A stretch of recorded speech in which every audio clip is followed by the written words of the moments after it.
UK cinema history, The Hunger. 1983, directed by Tony Scott, starring David Bowie and Catherine Deneuve.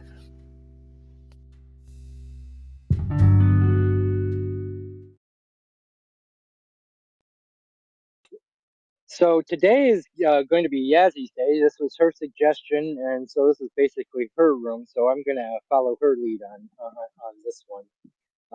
Oh no! So right now, oh, oh yeah. But I I am will going to do a gladly quick. follow Yassi as well. Oh boy. Well, and despite I don't want to set her up too much, but of the two of us, this is her genre really. I'm kind of a fraidy cat when it comes to these kind of movies, but I did like this one. I liked it when I was a young person. I think I was 15 the first time that I saw it, and we all know at the age of 15 what scene I liked most because. But when I was a young man in my early teens, my three biggest crushes were Vanessa Redgrave, Jean Moreau, and Catherine Deneuve. Catherine Deneuve was in the two Buñuel films. The most important, I think, being Belle de Jour, but also Tristiana. But really, I knew her mostly from all the Perkins commercials that she did when I was a kid. You remember those? I don't remember. I was not. I was in a different world in those times. I was not watching any films at all.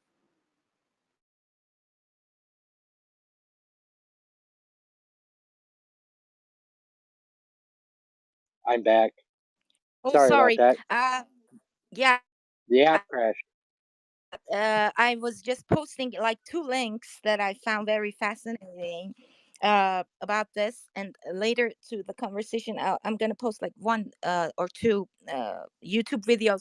Sadly there are not many, like horror genre fans are not like so deep, I can say, but uh how I like it, it's so different. I try to look at it in a very philosophical, humanistic, linguistic, uh, like anthropology kind of look, and I'm gonna like so geek out today, and yeah. So, and those links, they're having this uh they're taking a very feminine look to hunger in particular. Yep. I'll definitely read those over, but it'll be after the room because, of course, I want to focus Yeah, on what we're totally, discussing here. totally. But So if I'll we want definitely to like read those say, over.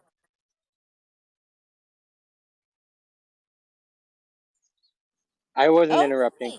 No, so, I'm sorry. Okay, so yeah, that's it. So I just want to say, like, for the start, now that we picked among like all these different subgenres in the horror, we want to focus on the vampires. I think I have to say that why I like vampires more than any other creatures of the night and the Eries, and is that I think when it gets to vampires, I like to say for every generation we get a vampire film it needs. And that vampire film is the representation of that generation. Like, and from Dracula, if we want to say, like, it's the father of them all, and the concept that it brings with like the unknown, the foreigner. And I think this is where, like, Eric, all of you can help me with it, and it's that the creed, especially like what in UK, when it brings up the idea of the foreigner, of the migrant, which is also the main topic of conversation today in right now in New York we have this topic, and like that this concept of the unknown foreigner coming to our country, infiltrate the like the polite society and brings us the unknown. It starts from there, and I think this is so beautiful, and that is why we can twist it and turn it and bring it the idea of the other. And from the class point of view, like that rich guy back there on the top, like sitting on the top of the mountain, to the unknown living among us. For any point of view that we look at it, it's so interesting, and we can mold it to every generation. So if we look at this, and we're gonna like elaborate a little bit on that, because it's a theme in this movie. um we get to this early 2000 with the like financial uncertainty and the millennial angst, I can say. Like it brings us the Twilight movies. Like if we don't like it, and that the question is for us as the like 2000 generation. If we found them cheesy, if we found them shallow, it speaks to us. It's the genre that holds up the mirror to us to say, this is you. This is it projects our fears, our like flaws, and it speaks to that.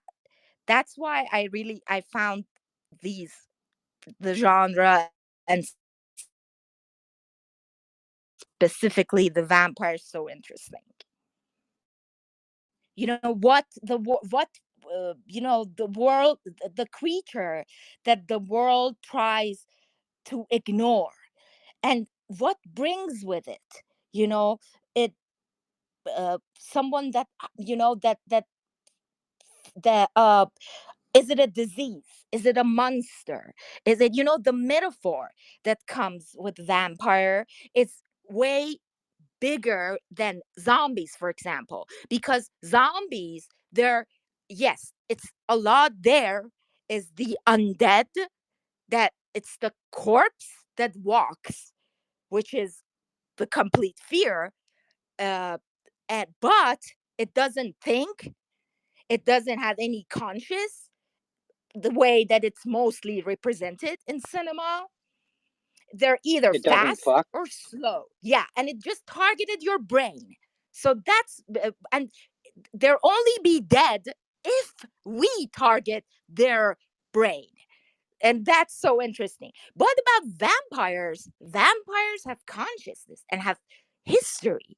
Like we can see here in this film, they go back to ancient Egypt, and the way that Egyptians approach death, how they want to like live forever, that like the mummifying, and all that, and again the class, the class in ancient Egypt, how this film like touches that so perfectly also. So that's the vampire thinks and has conscious, and that makes it more dangerous and eerie, and it provokes more fear. So, and also, vampire has this sexual aspect to it, which was always the question and the target of like the mainstream cinema. So and I think like now I can pass it on to Eric, like to tells us about more about like the movie that we picked as like the B-side of this room, as vampire, like how uh vampire genre looks at the homosexuality and the lesbians, and especially in 70s comparing to the 80s that we are focusing right now. Well, first I want to welcome EJ. He's one of the better contributors over on Justine Bateman's room, and I'm really glad to have you here. How you doing there today, EJ? Hey, I'm good, man. Just real quick, I didn't get to finish watching this film. I put it on the other day, and I just came across your room, and I saw that you guys were talking about it. So I don't have anything to contribute today, but I just was really interested in hearing, what everyone else has to say. But yeah, I'm We glad you're don't voting. require you watch we we don't require you watch the movie to contribute in this room. As a matter of fact, um, people use this room to see if they want to watch a movie. Okay, Quite well that's honestly, perfect then. Yeah, Tell us what you like yeah, about and horror in general. yeah, exactly. It's a very open conversation. Also, the other rule is let people land, but interrupting is not like the biggest sin in the world. It happens right. Yeah, accidentally. that's We fine. don't, Yeah, we're not one of these rooms that's like, you know, everybody's yeah, got to take a turn. So, yeah. Complete you know, silence until they're done talking. Yeah, that's fine. Yeah, yeah, I'm cool with that. exactly. Um, But yeah, what in this genre? Because I know you from the Justin Bateman rooms as being somebody who's got a very wide uh, cinematographic library, so to speak. So yeah. what in this genre? What in this genre have you seen that you would consider like a favorite? Well, yeah, like you said, I mean, I love all different kinds of movies, but the thing that I like about all movies is I feel like truly creative people. It's not just movies, but books and other types of media. But truly creative people, I believe, are tapping into some kind of truth that exists, somewhere, either in the past or the future, or in another dimension or something like that. And that's something that I always look for in any movie. And to me, that's what lets me know that, even if the movie is not perfect in different ways, um, if there's some truth in there that I know that this person that worked on this film was tapped into something like that. That's what means something to me. So for the horror genre, I feel like there is a lot of spiritual truth to a lot of things that are happening. Just randomly the other day, a friend of mine reminded me of Constantine, and I hadn't seen that movie, and I don't even remember, maybe when it first came out, but I haven't seen it since then. And so he was talking about it. He was saying that that was his favorite movie, and I'm like, well, let me watch it again because I don't remember. And I mean, that's one of the films I feel like there is a lot of truth in that film as well. So um That's a film I hated when I first saw it, when I saw it in the theaters, whatever, 20 some years ago. uh-huh. And I happened to watch it on HBO, and I was like, why did I hate this movie so much? Yeah, And I think it's a film that um, time has caught up with in a yeah, way. yeah. No, Because I what I we hated totally. about it was its pacing, because and it's fast cutting and things like that. And you compare that to a Marvel movie today, and it's actually a little slow, honestly. You Mhm. know, and Yeah, I Keanu's really. performance was seemed so awful back then, but he was just kind of ahead of the curve because that's how modern actors now act. Yeah, it's like a good actor now is someone, well, maybe not good actor, but like a good character is seems more relatable when it seems like the character is just being themselves. They're not, you know, they're not really adopting some other aspect. I think really great actors can become this whole different person. But I think, just for the Keanu average. can't do that. No, Yeah, exactly. But I he's think always that's playing there's Keanu. But that's yeah, he all just plays actors himself. now. Chris Evans is always playing Chris Evans, right? Yeah, there's a lot of, well, some actors can pull it off and some can't. There's some that they play themselves, and I'm like, I don't like this person. You know what I mean? Like, but yeah, so uh, I've always felt that way about Keanu, but there's just something about him, like it's just he's just being himself, and people like him, and that's all he has to do. And that, like, to me, that's like incredible when an actor can just be themselves and be super successful. I think that's really great. Um, but yeah, when I think the I'm going to first turn time, to Scylla real quick, and then we'll come back to you, EJ. yeah, go Um, ahead. because I had some kind of specific things when I invited Scylla to the room that I wanted to ask him about, because of his background in music, and also in he's been doing a lot of rooms on European, well, yeah, European filmmakers that I think influenced this film quite a bit. So, the Ingmar Bergman in particular. But Scylla, did you get a chance to watch this movie? Yes, I did. I watched it about 2 days ago, and I was busy with another room of mine today, an opera celebrating uh, the life of Giuseppe Verdi. But I started listening to it again, watching the film again about an hour ago. So I didn't get to finish it today, but I finished it a couple of days ago. And I caught some additional stuff today. I think I'm going to try to watch it again before the renting is finished today. I have Get a your money's question worth. for Sila. Yeah.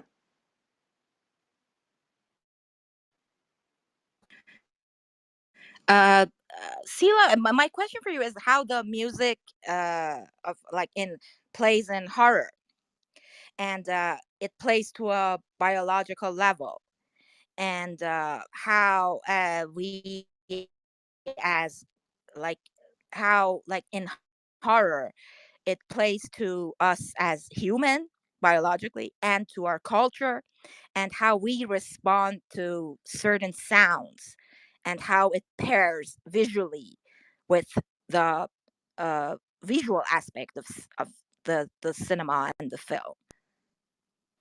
Because I know you're like you think music should always be like we should not hear it, it should be like part of the film, but in horror it has a different role, it has its own character. So, and I think it highlights those like creatures and the fear, and it's very powerful in this genre, and it's crucial actually. Yeah, but after talking a little bit about Bergman and his amazing approach, even though he's not a musician, but he grew up like I guess most somewhat educated Europeans. He grew up with a lot of information that was self-evident for any child in that period, in that time, in that space of the world. So even though he was, as far as I know, he was never a musician, but he had a very deep understanding of music. And then he was around people, including his last wife, uh, who was a, a, a very, very ripe, matured musician. So he learned a lot from that. But I'm going so to interrupt real quick. He also directed operas, at least six a year. yeah. But that does Like the not Magic impress me. Flute was his. Yeah, but that does not impress me. I mean, I think he had a very good understanding of music, but that's because that was him, and that's his biography with his family, with the culture where he was born or grew up, and and in many cases, as you well know, some person might, for example, um, David Bowie. Somebody, I don't know who that was, but somebody saw David Bowie perhaps acting or playing on the stage, and they thought, wow, well, besides the fact that David Bowie studied pantomime, so he knew about acting. He was interested in acting, and he was a very, very holistic artist. So, but at some point, I am guessing that some person looked at him and said, "Oh, I would like to use this guy as an actor," but he was not an actor. So, in the same way, even though Bergman did an opera, he didn't have to be versed in opera. But my point is that these some of these people have used music in a very particular way, and to me, it's not the center of the conversation or of the thinking in my head. What is this supposed to do? For me, the important and most interesting question is, what is this individual doing with it? I don't care what everybody does with music. I want to see what this person is doing. And after seeing that was my train of thought. After seeing Bergman and the way I think he does wonderfully with music, then I find Almodovar is quite lousy with that. And then, as I shared with you, I found the last film we discussed extremely well done in terms of um, Caravaggio. It was like a chamber piece, not just the visuals, but the thematic of the painter in his times, and the colors, the atmosphere of the camera work and the production by Derek Jarman, but also the music was not being painted or used as it was it was part of the essence for me, and that's my conclusion. This movie takes it, perhaps partly because of his genre, but also because of the way the musician or the composer views what his job is. The first 6 minutes are a bombardment of sounds, um, but none of them are actually artificially background music. It begins with a concert. That's not background music. That is the center of the beginning of the film. They're in a concert. They're in a live concert. So all the music you hear is from this guy who, in a way, sounds like David Bowie, but it's not him. I really don't know who that person is. Um, so we begin listening to live music. Then they start playing around with. Peter Murphy's the fellow's Pardon? name. The band's called Bauhaus. I think you're in the Matrix. So let me just finish that thought. So The fellow's name is Peter Murphy, and the band is called Bauhaus. oh, okay. It sounds very similar to David Bowie in many ways.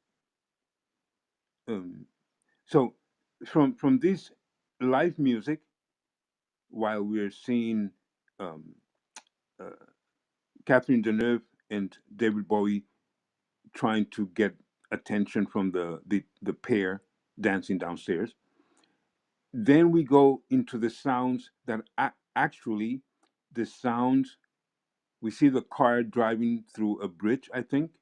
So basically, they're starting to mix, juxtaposing music, and then they're enhancing the sounds of the road. That's what I hear. I see the car and I hear the enhanced sounds of the car over the road, like riding over metal. And that sound is being manipulated as to become music, which is juxtaposed with the music of the concert. Then they keep doing things like that, um, even when they're in their house, and David Bowie says, "No ice." He shows the bucket of ice, and so it says, "No ice." The way that they enhance and prepare the sound of his voice tells me that is yet another layer in this 6, 7, 10 minutes that we're listening of music, which is never in 1 second is background music. That's actually one of my main points. In this music, background music does not exist.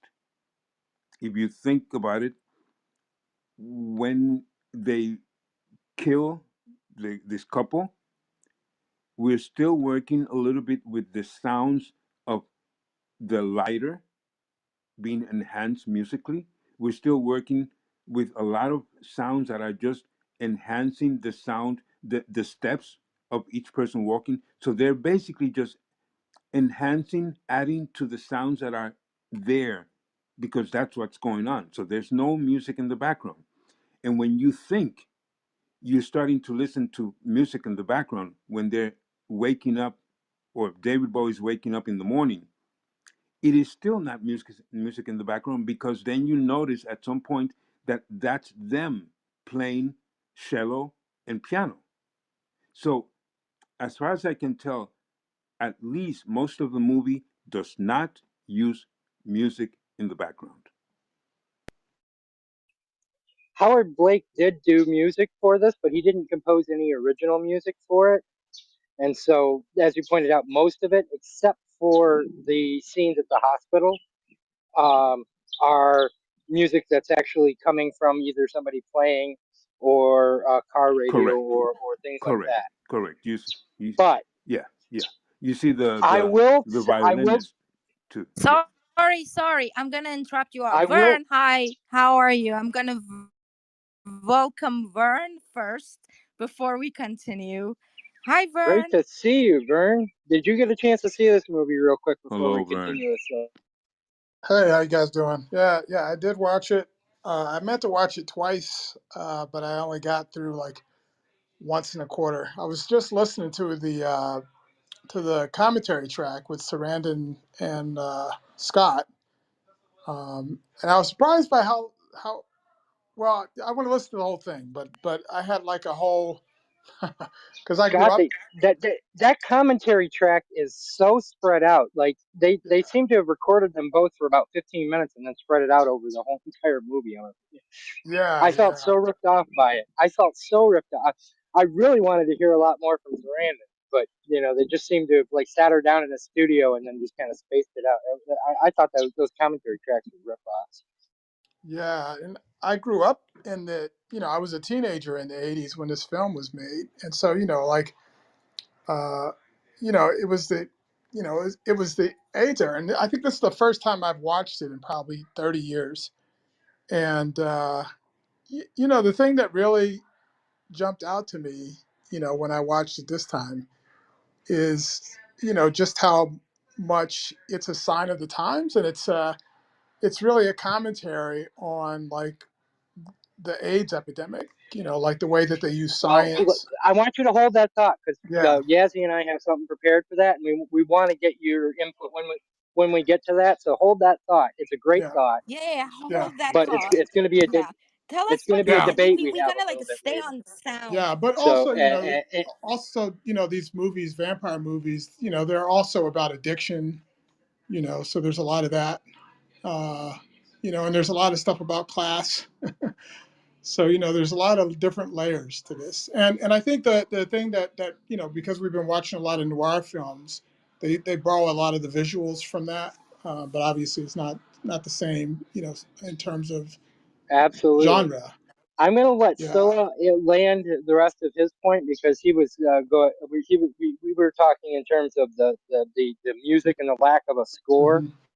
Hmm. Um, and then we're going to turn straight to you, Vern. Okay. But I just want to let Scylla land because he's just got he just kind of got to the crux of the film sonically. So Scylla, I did want to point out that the musical director on this was Howard Blake, who's a pretty darn good composer in his own right, but he didn't compose any original music for it because, as you say, it's all sourced music. Now I'm going to go on record as saying during the lesbian love scene that's the centerpiece of this. That music is too on the nose, and I honestly wanted to mute the film during that because it's such a beautiful scene. Otherwise, that the music was just too familiar to me to be affecting in that, even though it's not on a soundtrack because she is literally playing it for her as a way of seducing her.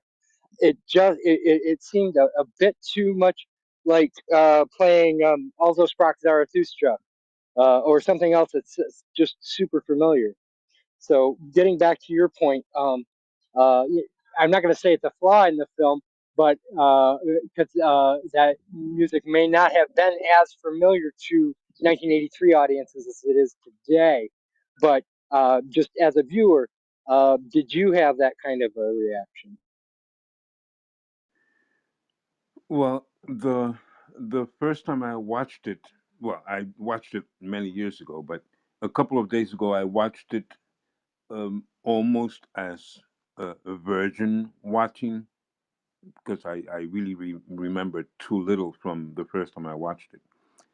So it was a very new approach, but the concentration and the focus that I was using today to listen to it was on a completely different level. And I didn't get to more than half an hour today. So I don't feel. I think the part you're talking about, I did not understand that 100%. I think that part you're talking about is further down in the film, and I don't feel comfortable enough um, responding to that, because I really don't know. I know, well, in the first quarter of an hour or 20 minutes, there's a classical piece, and that is actually a violin. I think it's a piano trio. It's a piece I know, but I can't remember the title of it or the composer. I really don't know. But it's a popular piece, quite well known. So I'm guessing, yes, there are several parts of the film where they're using um, well-known pieces. But my rant was at the beginning of the show today was more focused on those first 15 minutes that I find very interesting, because it there is no pause.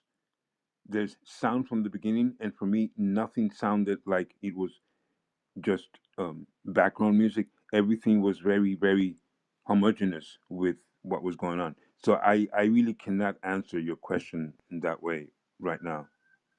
Well, and to follow up, I think that first, I'm going to say 20 minutes of that film is my favorite part of the movie, I I was honestly. And I think I was very impressed with it. that scene in the shower, uh, that scene in the shower with the two of them is so much more erotic than the actual big sex scene, yeah, closer to the end of the film, to me personally. And I love the film, obviously, or we wouldn't be in a room discussing it. A room that I created discussing it. But I would have rather seen a film that was done that way all the way through than the narrative film that, because it does kind of become a normal narrative film after that. That intercutting, and it felt more experimental, wouldn't you say? In terms of filmmaking for that first 20 minutes before it becomes kind of a more conventional horror film.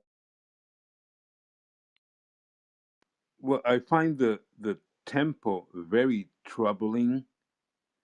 Of course, that has to do with my inability to focus on who I am and being led by what the film is trying to do, at least in my observation.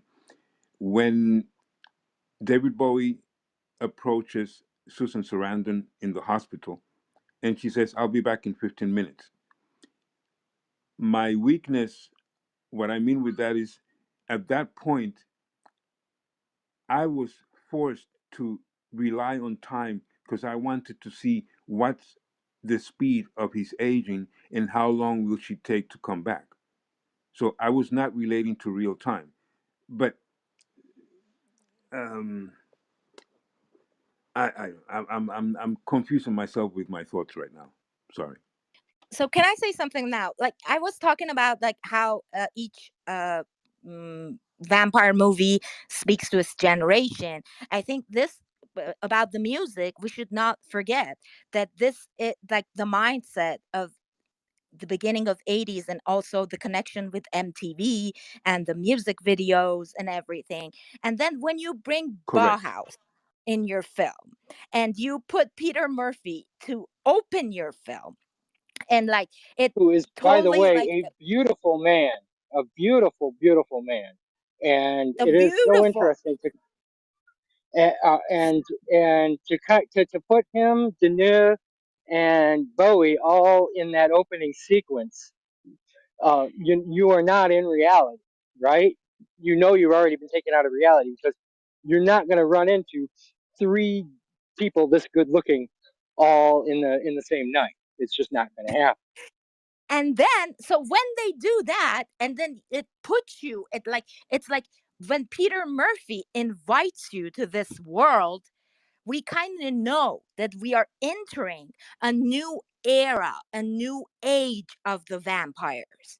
It's not the vampire trope that we're familiar with.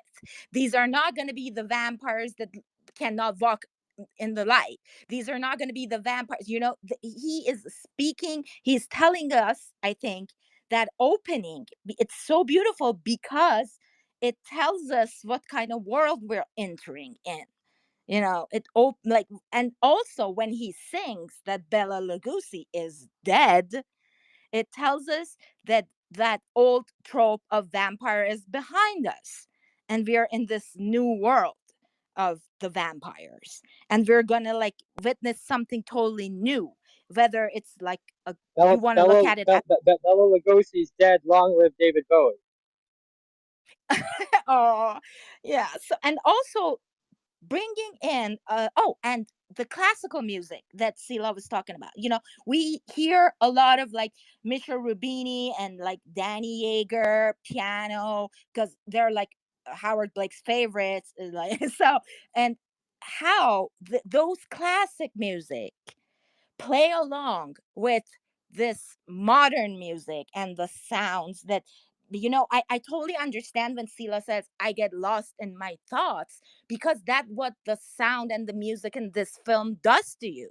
It wants to play to that ambiguity and feeling lost through time, because we're facing this lady, this like Miriam, which is like has this classic look, like what Vern was saying, like that femme fatale look of the noirs, and she's gonna lure you Those in shoulder to her pads. world with those shoulder pads. Yeah, that they're back in that, those Saint Laurent shoulder pads and everything. So what that classical, it's telling you that it plays the nod to the genre before it.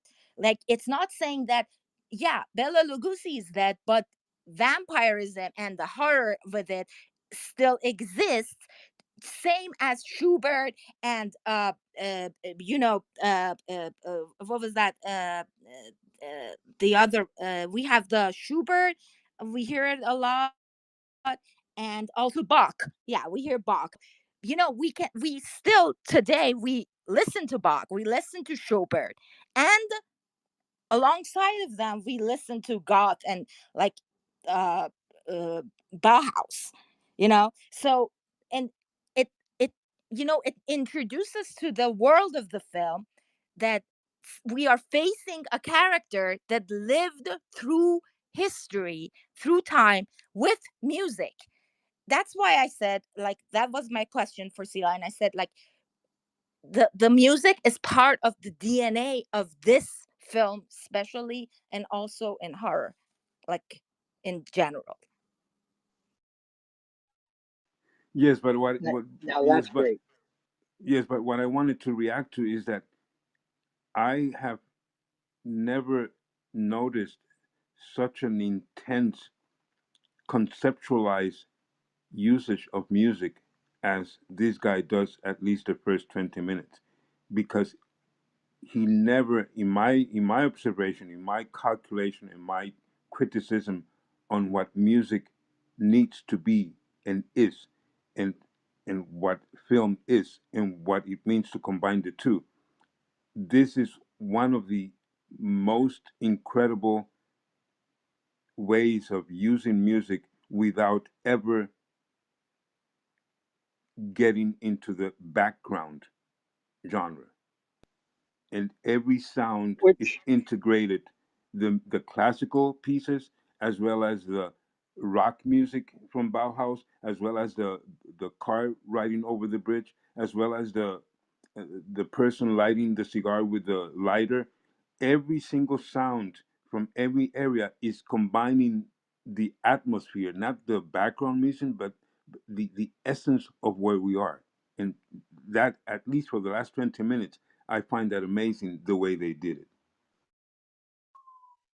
Which brings us to Tony Scott, who did direct this film, because he came out of, instead of the theater or television or where the normal English directors were coming out of at the time, he came out of television commercials.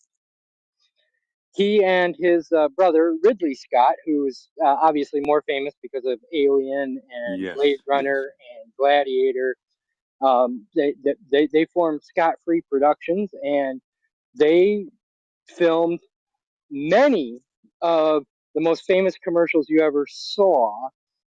For instance, they were the team that put together that 1984 Super Bowl ad for Apple that did that did the Orwell 1984, and then throwing the axe through the screen that's talking, the black and white one. That was them, just as an example. They also did the L'Oreal commercials of the 1970s, those very famous spokesmodels. And so you have, to me anyway, a first-time director in Tony Scott who is approaching film completely differently than anyone before, because he is not looking at every shot as a narrative. You're not thinking in terms of what happens next. He's knitting together scenes the way you do in a commercial. And so for that first 20 minutes, you have and Yassi and I both read the book, Yassi more recently than I have, took almost 110 pages to combine. And I turned to the flashback sequences. Do you remember them at all, Sila? I know Yazzie does, but because we talked about it on Twitter. But Yes, I uh, do. I do. now in the book, that's 100 pages of those flashbacks. And if you combine them all and watch them back to back, it's maybe 45 seconds in this whole entire film of flashbacks. And it conveys all the exact same information as 100 pages out of the book. Yazzie, would you agree with me? I totally agree, and I want to say, like, whatever you, if you have any question about the story, plot wise, it's in the book. Like the book talks about, like, I'm gonna say a little bit about that, like how uh the class that EJ was talking about, that is in the book. In the book, it's like uh Catherine Deneuve, Miriam, is a prostitute that David Bowie's father kind of hire. Then David Bowie is from the higher class and the And other part of and the his society. name is not And yeah, actually John. He was a John. That's how he got his name in the yeah, book. His name is yeah, John yeah. because he was a John in the book. Just as an example. Exactly, and like Whitley Strieber, and he and the book, like, and in the book we see what I found really fascinating is that the male characters in the book are like the kind of the main characters, but what Ridley Scott does here is that he totally flipped it, and he made the females the main characters of the film, and they hold the narrative. And I found that really interesting. Also, the cities in the book, it talks about the city a lot, and the the how it describes the atmosphere, and the way that we see here in the film is through this amazing set designs, and like this drapes, and the lightings and shadows and everything. And uh, one other thing about the book, and the book in general is so cheesy and corny and pulp kind of book, and look at the vampire genre. And really, this is a good example of a movie elevates the source plot, the source material, and it comes better than the book, which is like normally movies like are not able to do that. But here in this case, that's not what happening. He like I think they like come together as a group of as a group that makes the film, and they said, okay, we found this book, it's really interesting, so now let's make a movie about it. And then a very strong like group, and then a very strong like group of set design and like with like and art, a group of artists and the cinematography and musicians and all, and they come and they elevate this story and they tell the narrative through the time that I think it's still appealing to us today. And it, as we like as time goes by, there are like different reads to the book, to the film, which is impossible to do in for the book.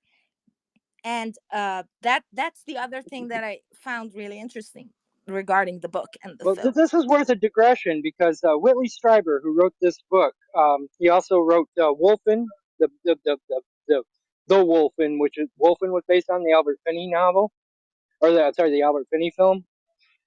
And he's an odd duck because he published two sequels to this, but he had to self-publish them because he had ruined his reputation by claiming that he'd been kidnapped by, he didn't say aliens, but non or inhumans of some sort, an anal probe, and no publisher would touch him. But I think what Yassi is trying to say without saying out loud is the book is kind of hot garbage and very messy. The way this film is kind of clean, you know. Yeah, because There in is, the book, like it's all the focus of the book, it's all on sexuality. It's like talking about grooming that kid. It's like the details about that the lesbian sex. It's which I all am so about the glad they cut sex in out. the book. Yeah, And and there's it's a so whole good that they cut section, out that grooming part. That grooming part is so like it's so cringy when you're reading the book. I was like, what am I reading right now? But the other thing that I think again, because I'm keep talking about this uh generational thing of the vampire, is that this movie was supposed to be directed by Alan Parker, but Alan Parker read the script and he said, you should give this to a young filmmaker, especially a filmmaker that it's debut, and this is Tony Scott's debut. And like I know Vern has a few things to say about the narrative and the script. So Vern, if you want to share. Sorry. I'd like you to go into that the AIDS metaphor first before you start because this seems like a good place to transition into it, Brian. Yeah, I think 1983 and AIDS would be a good place to start. Yeah, well, I think, there's still stuff to be said about the music. Like I've said before, I don't have much of an appreciation for like classical music, and I think you guys did a good job of describing like a lot of the things that helped it resonate a little bit more for me. But I think especially now having watched like more vampire films, and like I haven't read the book, so I think when I Don't. was watching it, the flashbacks, I kind of made sense of them, but there wasn't quite enough. Like I think it took me it was like a delayed effect for me to realize, oh, they're not wearing dress up costumes today. They're flashing back to when they first met because there's no dialogue. It's just a couple of shots. And so, I think that's one of the things that them performing classical music like they do, and then also the disparaging comment that he makes about her book, how poorly written it is. What's his name? John. Yeah, John. When he's reading Sarah's book, he's like, it's poorly written, and they're making this music. They're playing this music that's from a different time. So I think that's like Yassi is saying, the script, at least the dialogue, it's very thin. You know, there's not a lot of exposition. They're not really trying to explain how they are or where they are or how they come from or what the rules are. You know, you just have to watch, you know. And I think that visually, the way Scott tells the story is like, you know, like there's no exposition about why they can stay in the light or why they're walking around in the daytime. He just shows it, and he bathes them in light. You know, like I was thinking as I was watching it, there's a lot of sculpting in light. So he does a lot of sculpting with the music and the fact that, you know, these people, you know, like he's a rock, you know, in addition to making, you know, television commercials, he also made a lot of rock videos. And so you have this rock video musician, and, you know, like the opening is in this discotheque, which, you know, to me now, you know, like 30 years later, you know, it it seats it in the 80s, the discotheque, the environment that was like the breeding grounds for a lot of AIDS virus. But, you know, like it shows you how old they are, because, you know, they go to the discotheque, but in their home, you know, they're playing this classical music. You know, they're like duo, and they have a trio when the neighbor child comes over, and this child is as androgynous as David Bowie kind of is. Alice, And yeah, until they called her Alice, I thought it was a boy, right, yeah, and has yeah, the exact same haircut as David Bowie. But right, then so does yeah, Susan Sarandon, though. right, Did you notice that? Susan Sarandon has David Bowie's haircut. yeah, yeah. In fact, that was one of the things that my daughter, I think she was talking about this. It's like somebody else has that haircut in the movie too. Yeah, but you know, I thought the music, the way that they used the music, um, it stood in for a lot of exposition, because, you know, like I don't think classical. Well, I mean, it was kind of a big thing. It had a huge section in music stores, but for the audience for this film, you know, it's kind of like it's a new experience. And so, and it situates them, you know, like how old they would be, you know, that they're into this classical music and they're kind of disdainful of the modern writing and science literature, I guess, but they see the value in it. And, you know, segue into the kind of the AIDS subtext, you know, and that's the thing that really surprised me when I was listening to the commentary, is that they really don't put it in that time. And the interesting thing, you know, like when I looked up, because anytime there's a black person in the film, you know, I want to look them up. So I saw that Rufus Collins, you know, who's a black scientist that works with the Sarah Roberts character. He's the blood analyst. You know, Charlie Humphreys is his character's name. Charlie Humphreys. right, right. Well, he was in Andy Warhol films with Susan Sarandon and Cliff Young. Cliff Young, who plays her lover. You know, they all played in like this film, The Kiss, but then, you know, they were in lots of his films. You know, so that was like the height of the, you know, well, I guess he from the '60s to the '80s, but, you know, he was still in that scene, and now ultimately that's the thing that would kill him.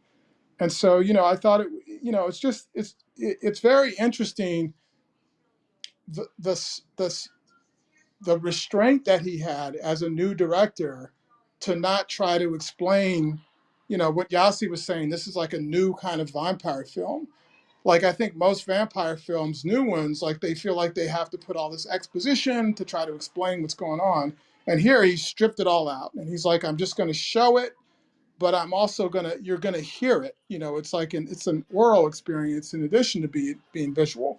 And, you know, there's the callback to, you know, like when we see John go to the hospital or the research center, you know, he's wearing the fedora and trench coat, and, you know, and there's all these noir silhouettes throughout, you know, and instead of black and white, you know, he's using like that blue gel filter, you know, so it's like, you know, we're doing this in color and it's going to be stark. So this is the 80s and the 40s, and this is the 80s and the 19th century, you know, so he's using the elements of cinema to show you the story rather than using a lot of exposition. But it was surprising to me. Listen to the soundtrack, like I only listened to like the first 20 or 30 minutes, but that it didn't make any allusions to the AIDS crisis, because that was in full swing. Like this is Rock Hudson would be a year later. yeah, and this is like we're nearing the end of the first Reagan term, 83. It's the third year, and it's astonishing because like the things that they're fascinated by, like their obsession with youth and kind of hedonism, is like kind of maybe like a stereotype of what like queer folks were in this time. They're obsessed with their appearances, and I think and it's pretty subtle because you think you're watching a vampire film, but it's like when he dies, it's all of a sudden. And and that's what was happening with people when they were catching AIDS at that time. There were no cocktails, so people would be youthful and exuberant, they would be gods. And then the next thing you know, they're dying, in very much the same way he did. And it's the same thing, like the way that she's a scientist and the way that she treats him. He goes to her and he looks beautiful and he looks kind of immaculate, but there's this desperation to him.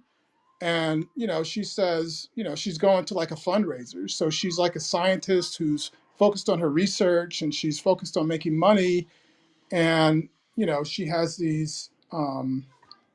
uh, these trial monkeys, but she's not interested in humanity.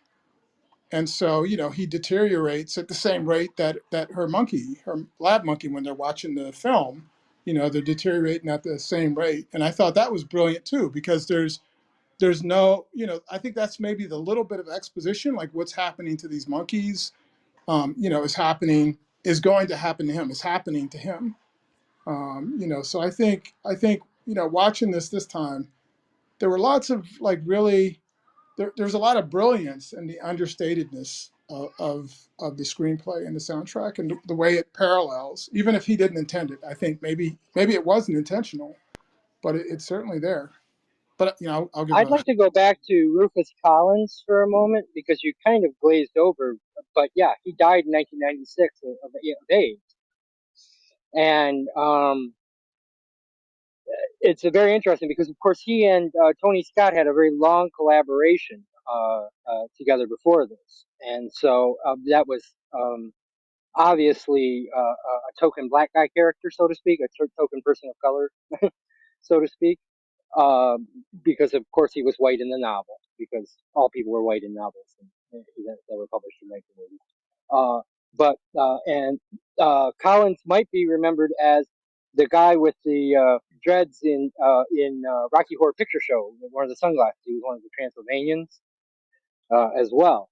But this goes to something that's kind of remarkable in uh, Tony Scott's career in this particular period, which is he was very famous as a director who worked with people of color. Um, that's why Eddie Murphy wanted him for the Beverly Hills Cop sequel, just for instance. Enemy of the State, where he cast Denzel. Man on Fire. I mean, he did a lot of work with Denzel. Now, I always thought, why is Denzel always drunk in a Tony Scott movie?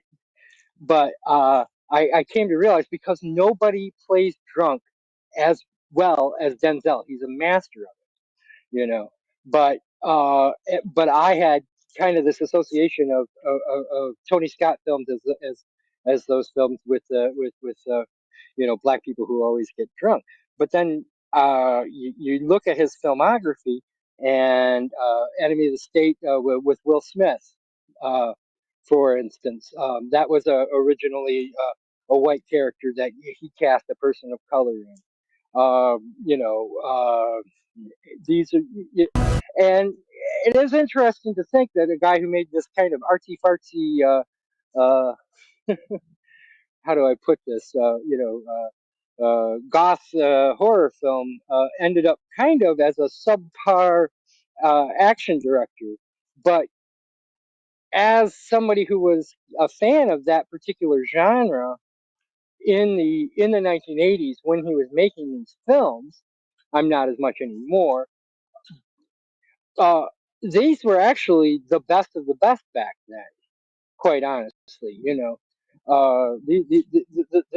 This was actually the top notch of Jerry Bruckheimer's big productions. Top Gun was his, and things like that. And it is remarkable the similarity in his treatment of people of color throughout his films, which is that you racism never comes up with these characters. They are just part of the scenery, which is an unfortunate thing. Now that we're more, shall we say, um I don't want to use the word tolerant because that's a horrifyingly bad word. But we're more integrated, I guess, than we were back then. And so when we watch it now, they seem like they're just background and scenery. But at the time, they had a much larger role in these films than they did in others. Yeah, I think there were two interesting things about the Charlie character. So one, when I saw him, I'm like, okay, he's going to die before we get to the credits. So that didn't happen. But the other thing is, he's the one that figures out that like Sarah is supposed to be the hot shot. She and her lover are supposed to be the hot shot scientists. Uh, but it's he's the one that discovers that she's got the mixture of the blood. So he's a good scientist. So I think that was something that was probably pretty radical at the time. He doesn't die, and then he makes a real contribution to pushing the plot forward. He's the one that discovers the blood mixture.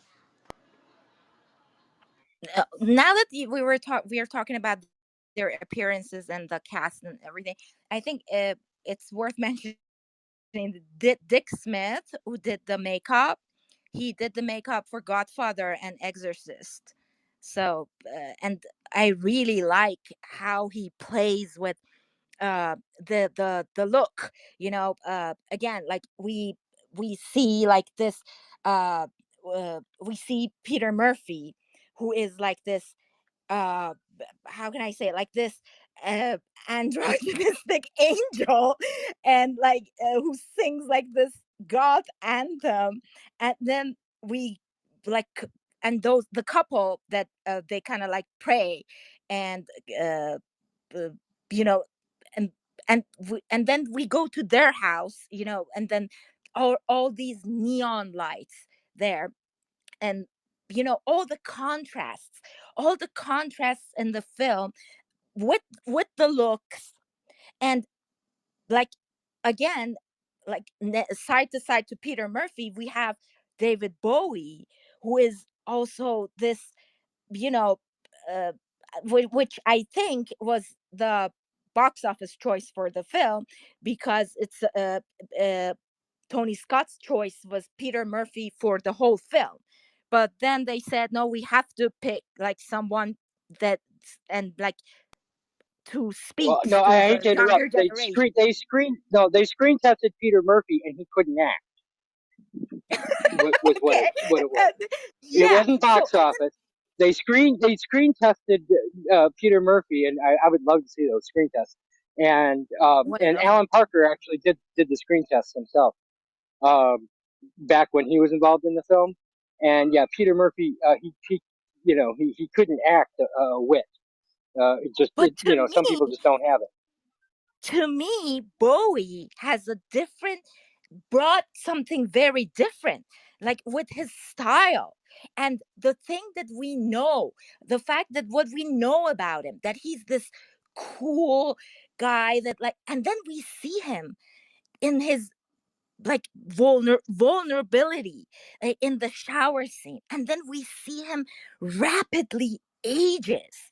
And I think that really brought me to the, like, that was what struck to me while watching the film, was that that is how you cast people for your film, and that's how the character, that like our like knowledge of that person plays to the character that they're trying to present here, like the sound He of his ages with, voice. oh, he ages with the See, makeup. we You feel exactly, and then he hunches over. his He voice his voice changes. That was so like amazing to me. I said, look what he could do with the voice. Actually, there's a funny story about it, that I think that David Bowie, like, he wanted to like sound it old, so he went to the George Washington Bridge and scream all the punk song that he know.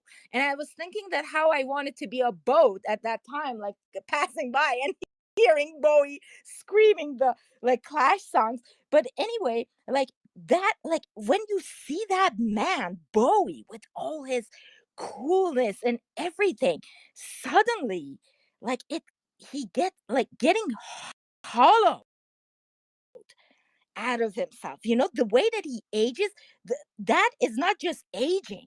It's like he's hollowed from all that he is and his character, and that, like, that triggers that's the whole thing that grabs your attention. Then you can use it, and then the way that they're coiffed, the way that, like, the hairstyles that you were talking about, how they play it really well, like to bring this contrast and show the mindset and where they live, like to the clash of past and present, I can say. you know the people that are we can we might say that it's a gift that you live forever. This young, and those scientists, they're like trying to find something to keep you young, kind of like the fountain of youth they're looking for. But at the same time, we see these people, we see it, and we kind of question, is it like, are these people stuck in time, or like, this dilemma of people, of wanting to live forever and like never finding love, never like experiencing life the way it should, or like like versus, like being at present at time. And I think that was in hair, in the neon lights, in the music, the looks, and the casting. Everything comes together to like present this this the time, which is so important. Aging, like, to me, more than the AIDS aspect, what I found so interesting is like the the aging, and then how it rapidly happens, like, and this, like, the speed of aging, and plays with the editing, the way that they edit it, and the pace of the film. It is a very, very quick, tight film. Everything happens so quickly. All the characters are presented to us very quickly. And then the theme of, like, stop aging, and plastic surgery, or like, these parallel contrasts was so fascinating to me. And I think it be the one thing that we want to uh, talk about before the like at the beginning of the room was, we are having this, and we are having all this, that's interesting, in what kind of movie? In so-called horror and vampire genre.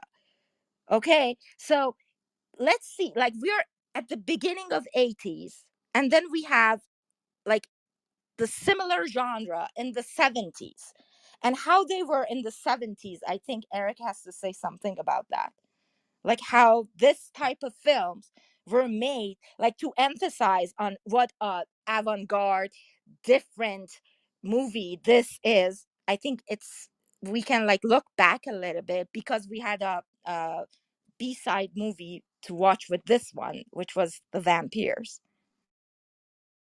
Which I decided that this was enough of a movie to talk about, number one, and number two, that Vampires suck.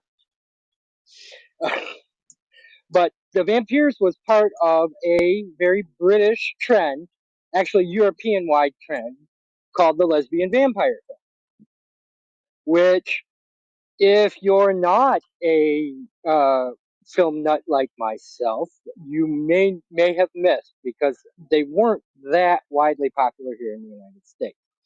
But they all started in 1970 with next week's film, and so we're going to discuss it a lot more next week, which was from Hammer Horror Studios, whose history we're going to go through, and that was called Love the Vampire. And it produced an entire trilogy of called the Karnstein trilogy, The Vampire Lovers, Lust for a Vampire, and Twins of Evil, that were lesbian in theme. And all three films were filmed back to back in 1970 and 1971. But over in Belgium in 1971, a film came out that changed the genre forever. And unfortunately, I have to look up the title because I am drawing a blank. Daughters of Darkness. Gosh, wow, that was an easy one. But it starred Delphine Seyrig, who I think we've all seen before in the last year at Marienbad. And I'm going to rewatch it between now and next week because I don't have a lot of memory of it. But she was the Elizabeth Bathory, the notorious serial killer countess from the 17th century. According to that, uh, she was actually uh, uh, a vampire, and it was a modern day, just as this one's set in modern day. It was a modern day lesbian vampire film, and it sprang, I would say, 30 films of lesbian vampires, and among queer cinema people, these are considered empowerment films because the lesbian vampire, despite the fact that they are villains in these pieces, are given agency. And unfortunately, by today's standards, they're going to be considered male gaze and exploitive because they were.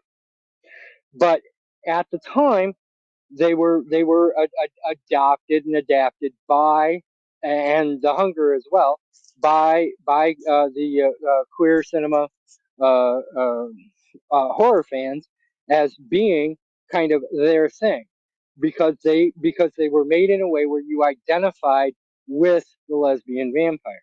Now, this film, I don't think you identify with Mary.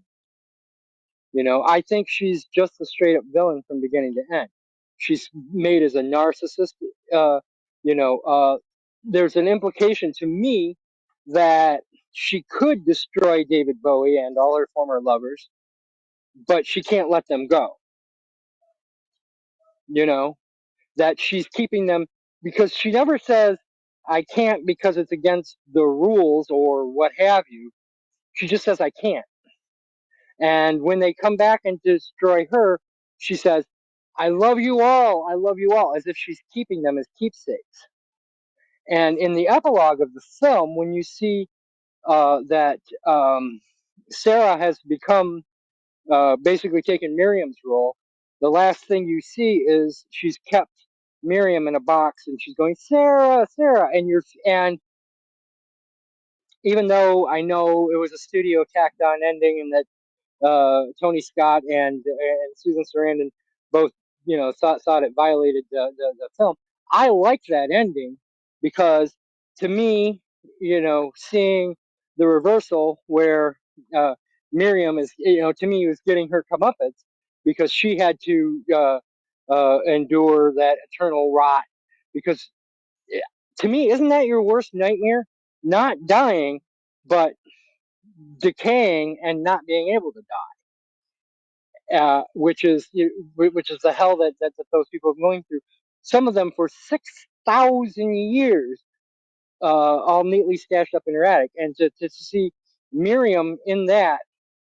And so, in a way, while this is playing into that trend, unlike those films, which made you identify with the lesbian vampire, this film, I think you are not meant to identify with her, and I think it's a reversal of that. And when you go back to the metaphor of AIDS as not as a virus or as a health problem, but simply as a sexually transmitted disease, you get the idea that soon as Sarandon has a homosexual experience, she suddenly becomes ill, and it's passed on through blood. And so, in a way, this film is pointing at, which is so interesting that it's taken up as something that queer cinema, takes as being empowering, because in a way, it's saying that you engage in these types of activities and you are, putting yourself at risk for death. The mark on Susan Sarandon's arm, isn't that in the exact spot that a heroin addict would have shot up? And the Willem Dafoe little, I guess that was his first role, where he mistakes her for a heroin addict and a streetwalker when she's trying to make a phone call to call her boyfriend, and you can see immediately, um, when they're eating dinner, and she's imagining the women in the swimming pool, because of course there's a swimming pool right next to a fancy restaurant, um, uh, uh, immediately after, and so, unlike those films of the 70s, this is a different take. This is Thatcher and Reagan's take on the lesbian vampire, which is a much more conservative Christian take, I think. Because if you were to take this as a metaphor for AIDS, then you would take the lesson that the people who are instructing us are almost saying you kind of get what you deserve with it. That they're not having the kind of empathy of this could be me that we got when. And now I'm not going to 100% get in, say shame on them, because films exist in their time, and we hadn't seen the devastation that AIDS would create. And another point is the majority of people who died of AIDS did not look like Susan Sarandon, and they did not look like um, any of the characters in this film. They were people of color in Africa, where it was a heterosexually spread disease. And this is a very, very early look at people in a underground subculture and the effects of this bloodborne transmission by people who did not know what we know now. And so, while we can't judge the people who contracted the disease during the time, can we? And I'm going to turn to Scylla on this, and then Vern and EJ. Can we judge the filmmakers knowing now what we know about their, and I'm going to say, lack of empathy towards people who may have been, who may have contracted this horrible disease at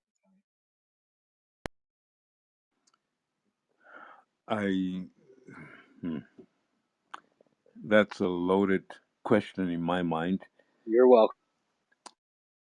because I think there are two sides that I would answer with. One is, as the Germans say, a policeman is only a human, and what they mean with that is, a policeman, being human, will also make mistakes because he's human to make mistakes.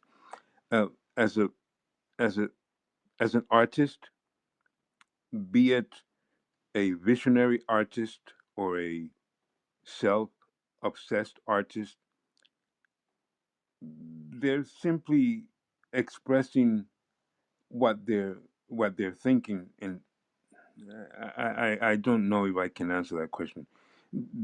I see but I've been seeing this for a while now, with composers, with filmmakers, with writers, with thinkers, but especially with things that you can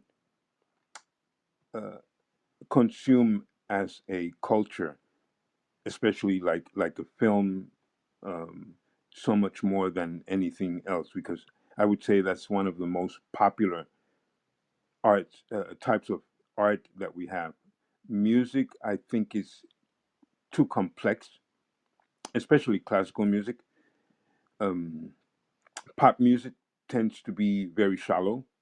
I hope I don't offend anyone, but and novels are very a selected few, but the film is a very massive product in society.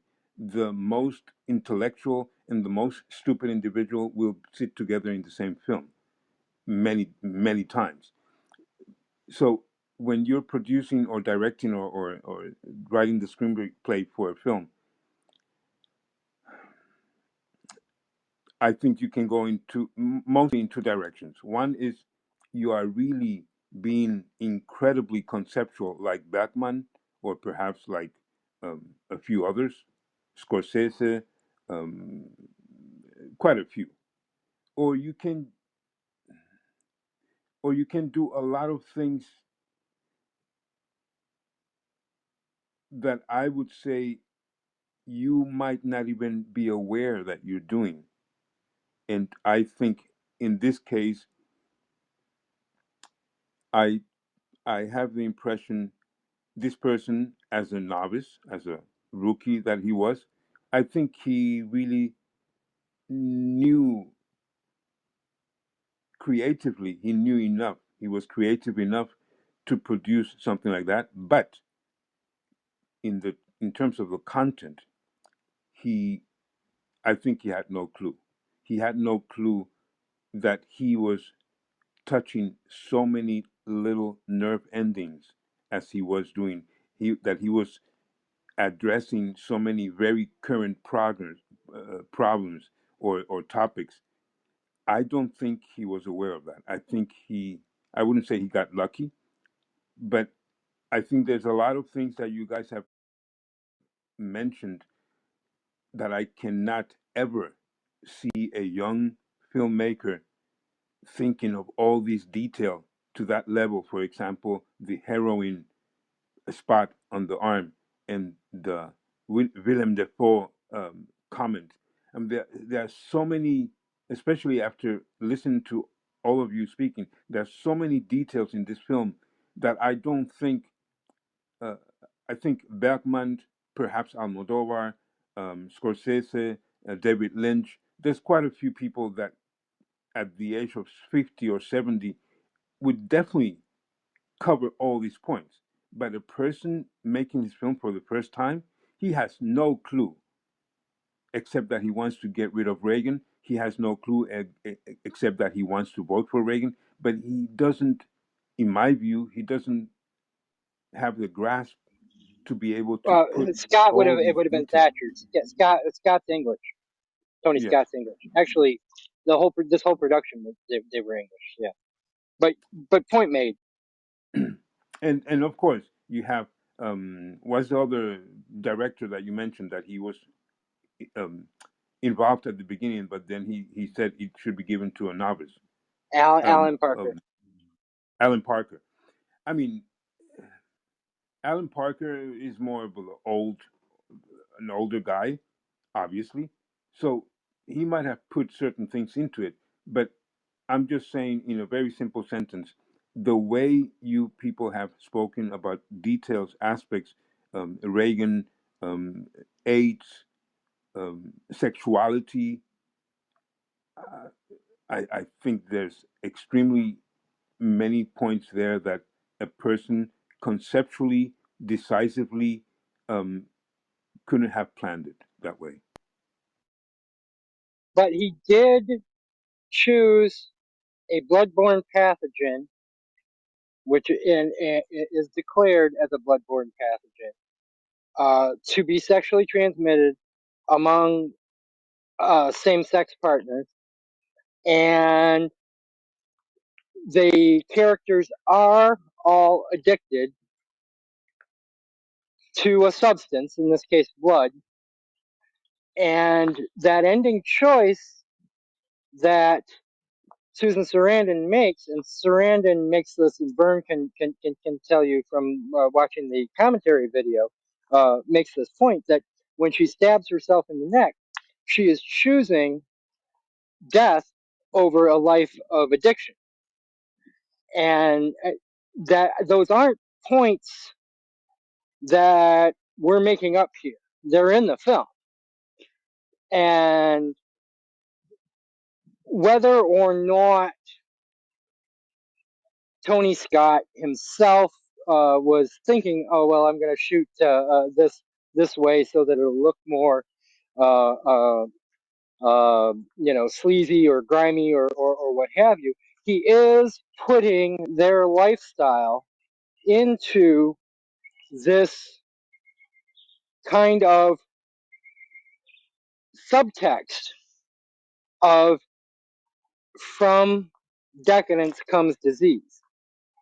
And we know now that AIDS was actually just a bloodborne pathogen, and the lifestyle really only affected, I think it's 18% of those who were infected with the disease were actually out of the active homosexual and drug using community. They did not know that at the time.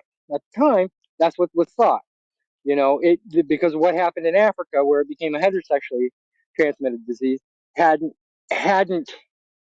happened at a rate that, and this is unfortunate to say, but American Europeans were yet paying attention to, because it was happening to people of color. And so among this small group of white people, and I hate to use white people, but I have to here, uh, this was the subset that AIDS was affecting at that time. But again, this was 1983. Rock Hudson hadn't happened yet. You didn't have, Freddie Mercury hadn't happened yet. The director Tony Richardson hadn't happened yet. The gentleman we were discussing last week, Derek Jarman, hadn't happened yet. So So, I'm but going to turn now to. Oh, Vern, go but ahead. before we get to Vern, I want to say something. So that's what a film, that's what visual, like a director. I'm not gonna say that this is an authorial like look from Scott, but that's what a director with like visions and visuals mean, and that's what like uh vibe vibe and tone and style, like over uh paying attention to details, creating vibes, like style over substance, we can say. That's what it means, and that's what comes out of it, to pay attention to these details, to see the details, and then your movie stands to the terms of time. You know, that's what makes a movie a movie with the simple, like, in a genre that is normally like rejected by the critics, become something that we're right now talking about it. That's what makes it different, and that's the beauty of it. Also, the way that the way that it goes, like, touches the story. And I think, like, again, like, when getting to the storytelling point, I think Vern has to say something about it. I Yeah, would I like to also, point out before we turn to Vern, just point out that these people were very liberal by 1983 standards. You know, and their ideas were liberal. We have just kind of liberalized as a society a lot since then, and so that's something to take to account. yeah, I'm still, well, I'm only half paying attention because I got to feed my teenagers here, and they're not going to feed themselves. And also, these kitties are jumping around. Everybody's getting very excited here. But I did want to say, like, to Sila's point, I don't know that, I'm pretty sure Tony Scott, just having listened to about a quarter of the commentary, like, he wasn't trying to make an AIDS film. So I'm not saying that. But what I am saying is that in retrospect, it is a commentary on the time, and it is a commentary on some of the stereotypes about it, and I think, Eric has kind of illuminated, like, from the queer perspective, like what it would look like 10 years later, and certainly, you know, 30 years later. But, I think that there are lots of layers. Like, I think, like, I can remember being a teenager and I was a teetotaler, so I wasn't interested, curious about drugs at all. But I remember, my dad was kind of into drugs, and stuff would leak. Like, I knew what horse was. Horse was heroin. Heroin had been a big thing, that I had heard about, in my father's circles since I was in middle school. So there were lots of addiction to heroin. And when people have that addiction, they go through the kind of withdrawal that she's going through. Like, that's something that they are explicitly depicting, and, they explicitly call it out. Like, that's what William Defoe says on the street. It wasn't that she looked like a middle class lady.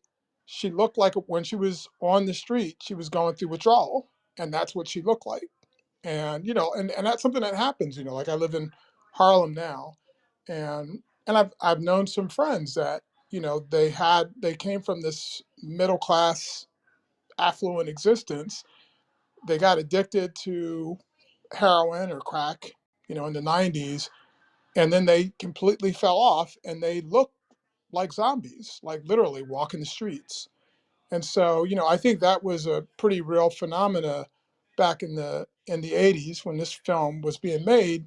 And I think even though celebrities hadn't started falling out from AIDS or, being diagnosed with HIV, certainly, it was spreading in America, and it was kind of mysterious. I know a lot of people were, they knew it was bloodborne, and they were thinking it was transmitted by mosquitoes. I remember that when I was in high school. I remember that being in the news. And over time, I think, by the time I graduated, then it was like, Eric was saying, oh, it's this thing in Africa that the Reagan administration was saying.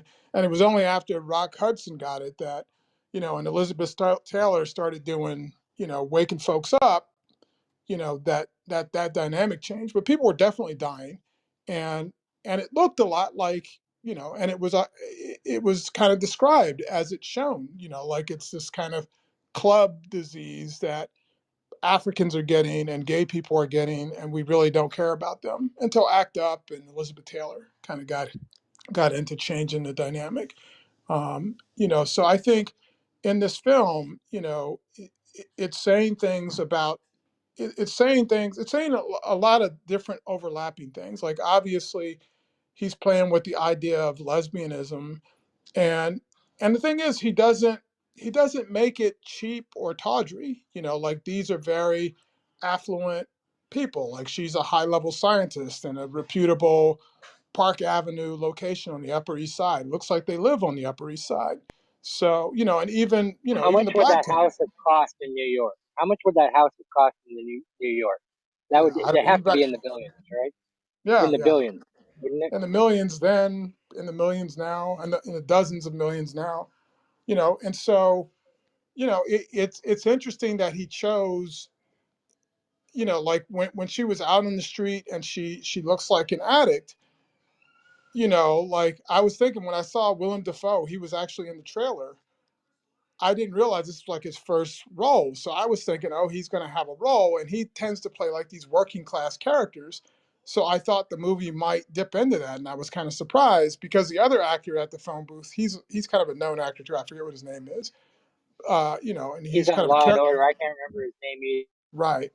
Yeah, but it didn't turn. It stayed affluent. It stayed on that level. And so they're showing in this film that, like addiction is something that affects the affluent, and so does lesbianism. And I think with the sex, like that in the film, I was trying to go back and listen to the music that was playing with it, and it wasn't, it sounded like a synth track. I only heard a second because I didn't want to lose what you guys were saying, but I thought it looked like Cinemax, like soft porn, like the HBO when HBO first came out in the 80s, and they had a lot of soft porn.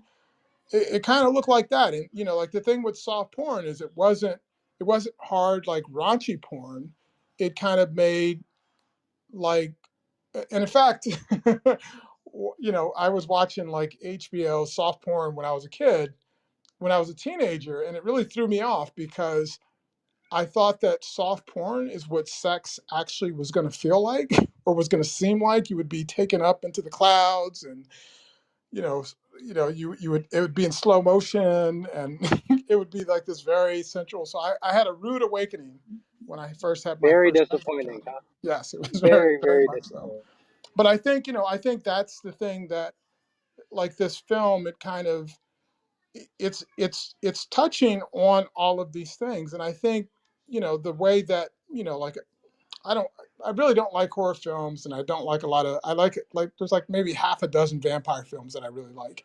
But I think this one, it does have a very classic feel, and it's speaking on all these levels. It's speaking about homosexuality, queerness, AIDS, addiction, but there's not a lot of heavy-handed exposition with it, and he's doing things with a very deft touch, and I think it's not exploitive. Like there's all these opportunities for him to exploit these characters, and they're, like they're obsessed with their vanity, and they're obsessed with youth, and obsessed with immortality. And I think that's a great thing about the Maria character is she knows what John is going to go through, and it's like he's kind of been kind of aware that there were predecessors and that they passed, but it's like he wasn't expecting it, and she knew exactly what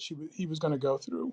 And I think that, when she weeps, for him, or when she weeps for their relationship, it feels authentic.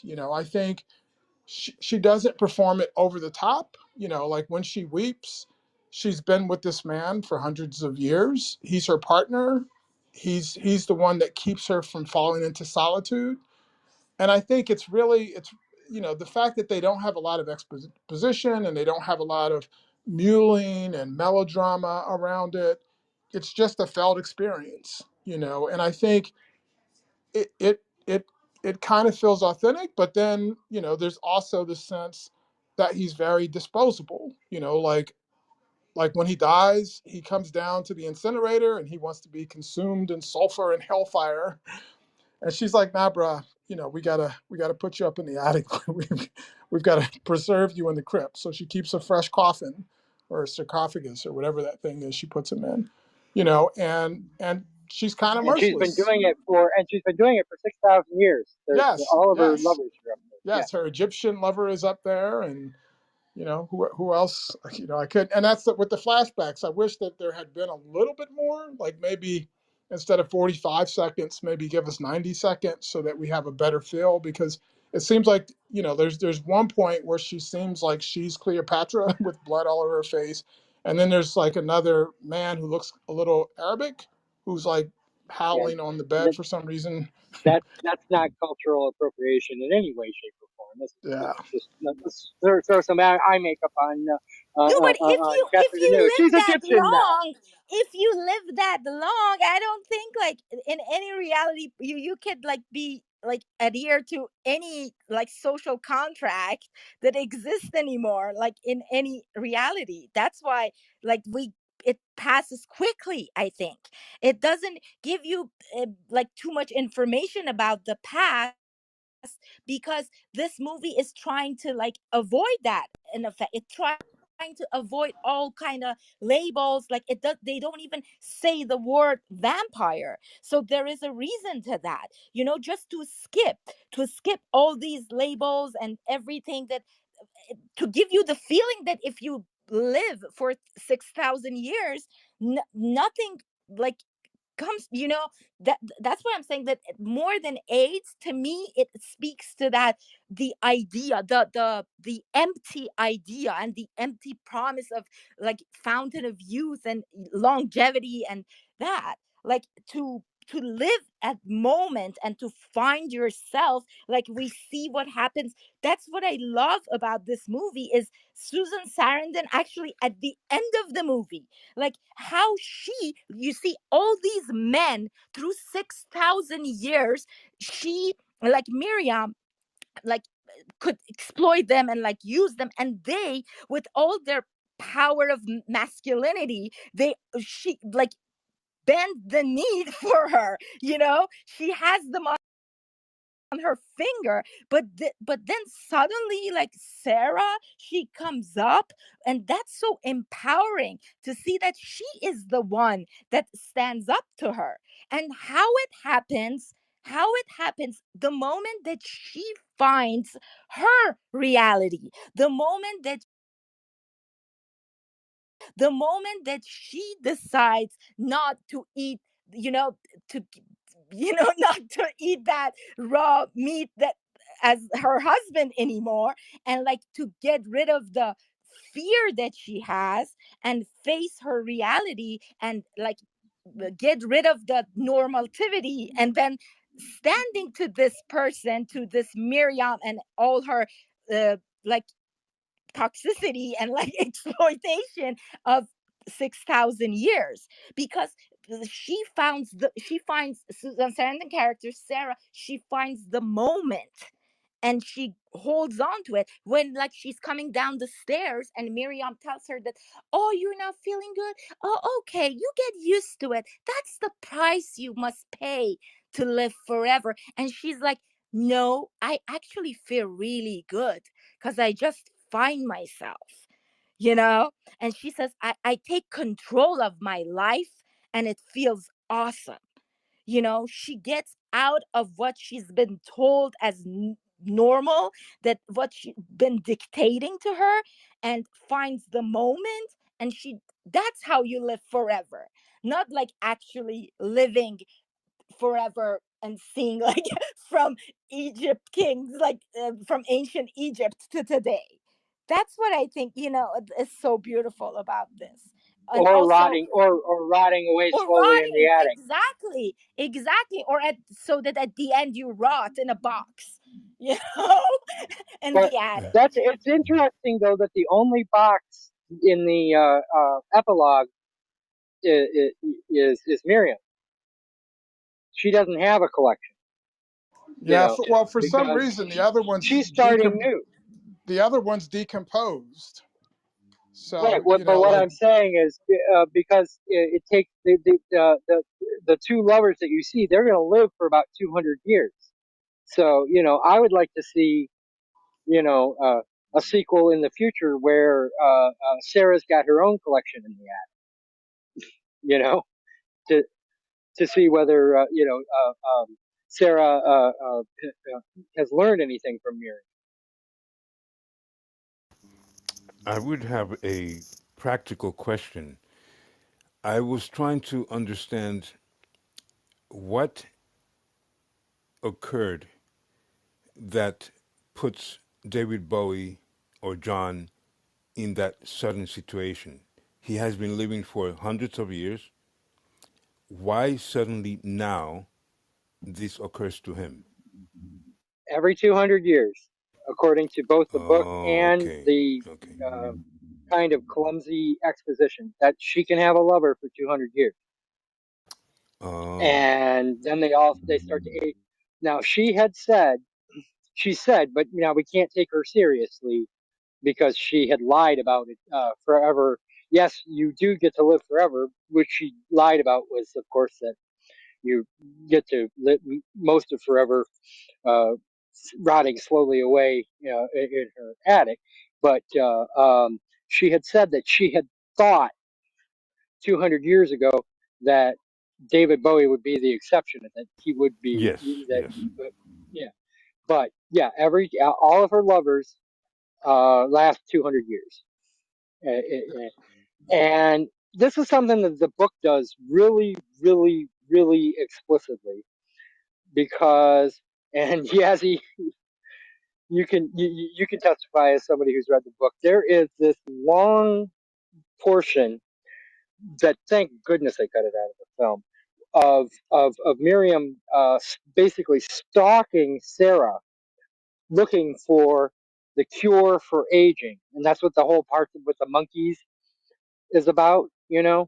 Is that cure for aging that they have to get their hands on, and it is, if it's not 50 pages of that book of just describing Sarah through Miriam's eyes, and it's just stalking for 50 pages, um, because she needs to find the cure because she can't be alone, and um, it, and as Yazzie pointed out, the book also explicitly says that she is uh,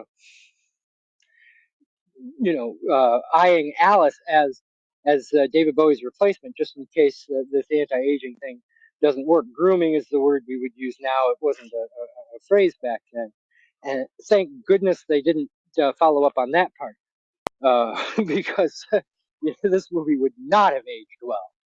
But they kill Alice, which, and I'm going to turn to Vern and Sila and say, was that a shock to you? Because I don't remember a film where they kill a child Oh yeah, I was like, and have.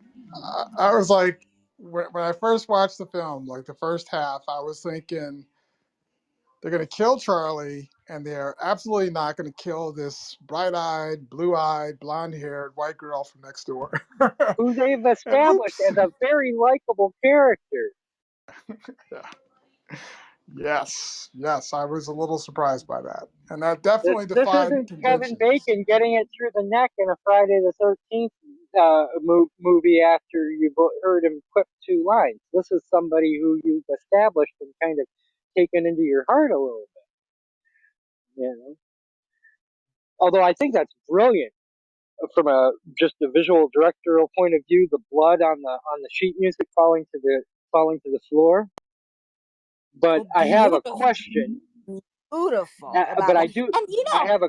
there's something that, like regarding Sila's question, and that like we can like tie that so good to this is that, and again to the whole like vampire lore that is played totally different here, is that exactly that moment that uh like how David Bowie's character, how John felt like he's aging and like decaying so fast in front of us again, like very beautiful editing, like to those monkeys, apes that were also like aging, that and the sounds and all those like feverish daydream like kind of sound playing, all that's like so fast happening, and like kind of illness, the feeling of, I think, the the way that he goes to kill that child shows his desperation,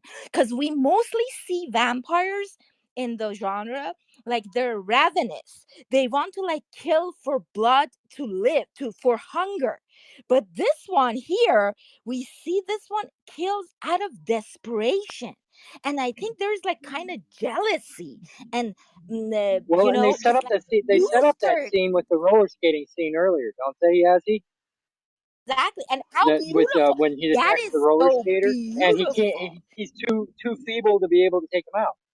Well, Yeah, and but that is a it's all wonderful piece of but it acting. also goes back even before that to the scene where he's in the elevator, where he's standing in the bathroom and the man for some reason has his shirt off and he can hear his pulse. Exactly. And that's the hunger. That's which it is interesting that when Susan Sarandon is fleeing after the why or what did you do to me scene, you have that kind of roll credit moment where Miriam, shouts after her, you'll be back. The hunger will drive you, and I roll credits as a reference to Cinema Sins, because every time that somebody says the name of the movie in a movie, they always have roll credits. But but the that's your addiction, right? That's your addiction metaphor right there.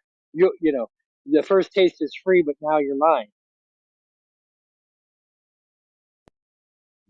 And there is something that I'm going to say. I know that it's not going to sit well with you guys, but this is so personal. But that is, to me, Alice is, yeah, which, and, I think it's so open to any interpretation. So it kind of, also, if we want to talk about Miriam's selfishness, that how she can't live alone and she always need a companion. Okay, I think that child, that kid, also play and like parallel to the theme of illness and sickness and AIDS, or like, you know and that scientific aspect of the film that's so there. I think it also, and the hunger, everything, it kind of plays to me a little bit with like having kids, that part of the being like having a child, because that we know that based on the vampire lore, they cannot have a kid, they can't have a child. But then also, I think it kind of says something about like this transmission of illness through having kids, and the selfishness of parenting. When you want a kid, even though you know that you have a like disease, like the genetic disease that you can transfer, or like, with this, like with the environment, like how the future is gonna be.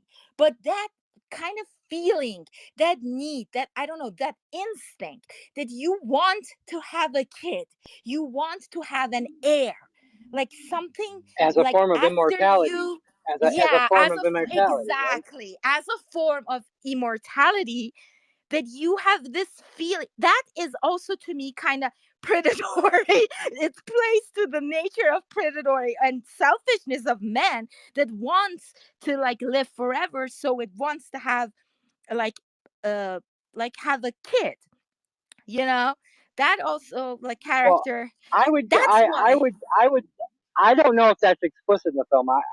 Going back to what Scylla had said about, is that something that the circumstances have put together? But it is something that I sense too, Yazzie. So I mean, you're not alone on it.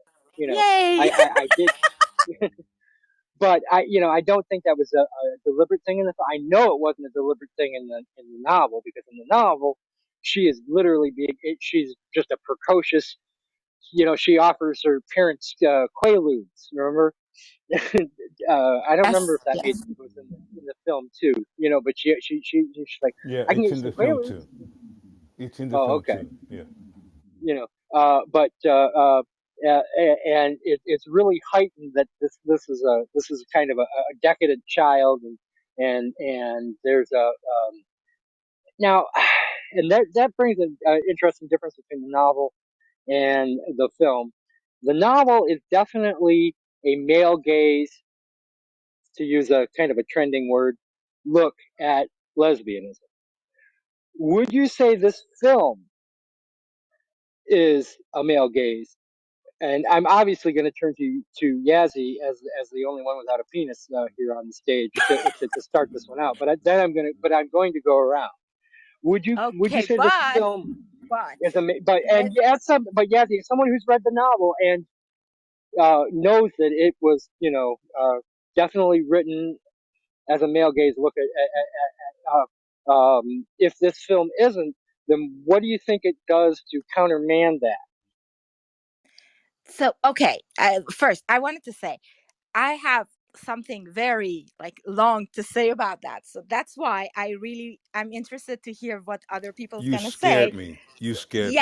Yes, it is a scary and it's kind of boring No, a bit. I So think you yes, were referring so to I'm when you said gonna you had wait something for wrong by everyone to saying you don't say have it. a You're penis. correct, Eric. No, I rather like you end the room with what I'm going to say. But just to say that to me, I'm gonna like look at it from Miriam perspective and saying like, because like the book is totally like narrated somehow from a male point of view, is totally a male gaze. But the here I said this movie is trying to avoid any kind of label.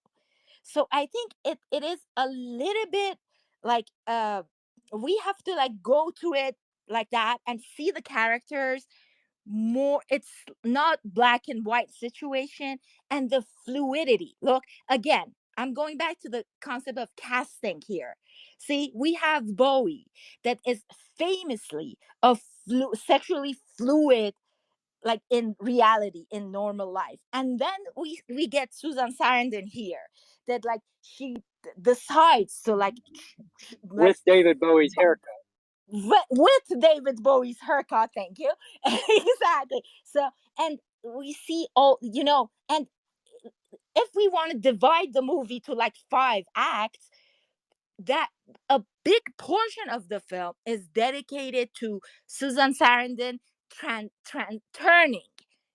From the moment that she begins to turn, everything in the film changes.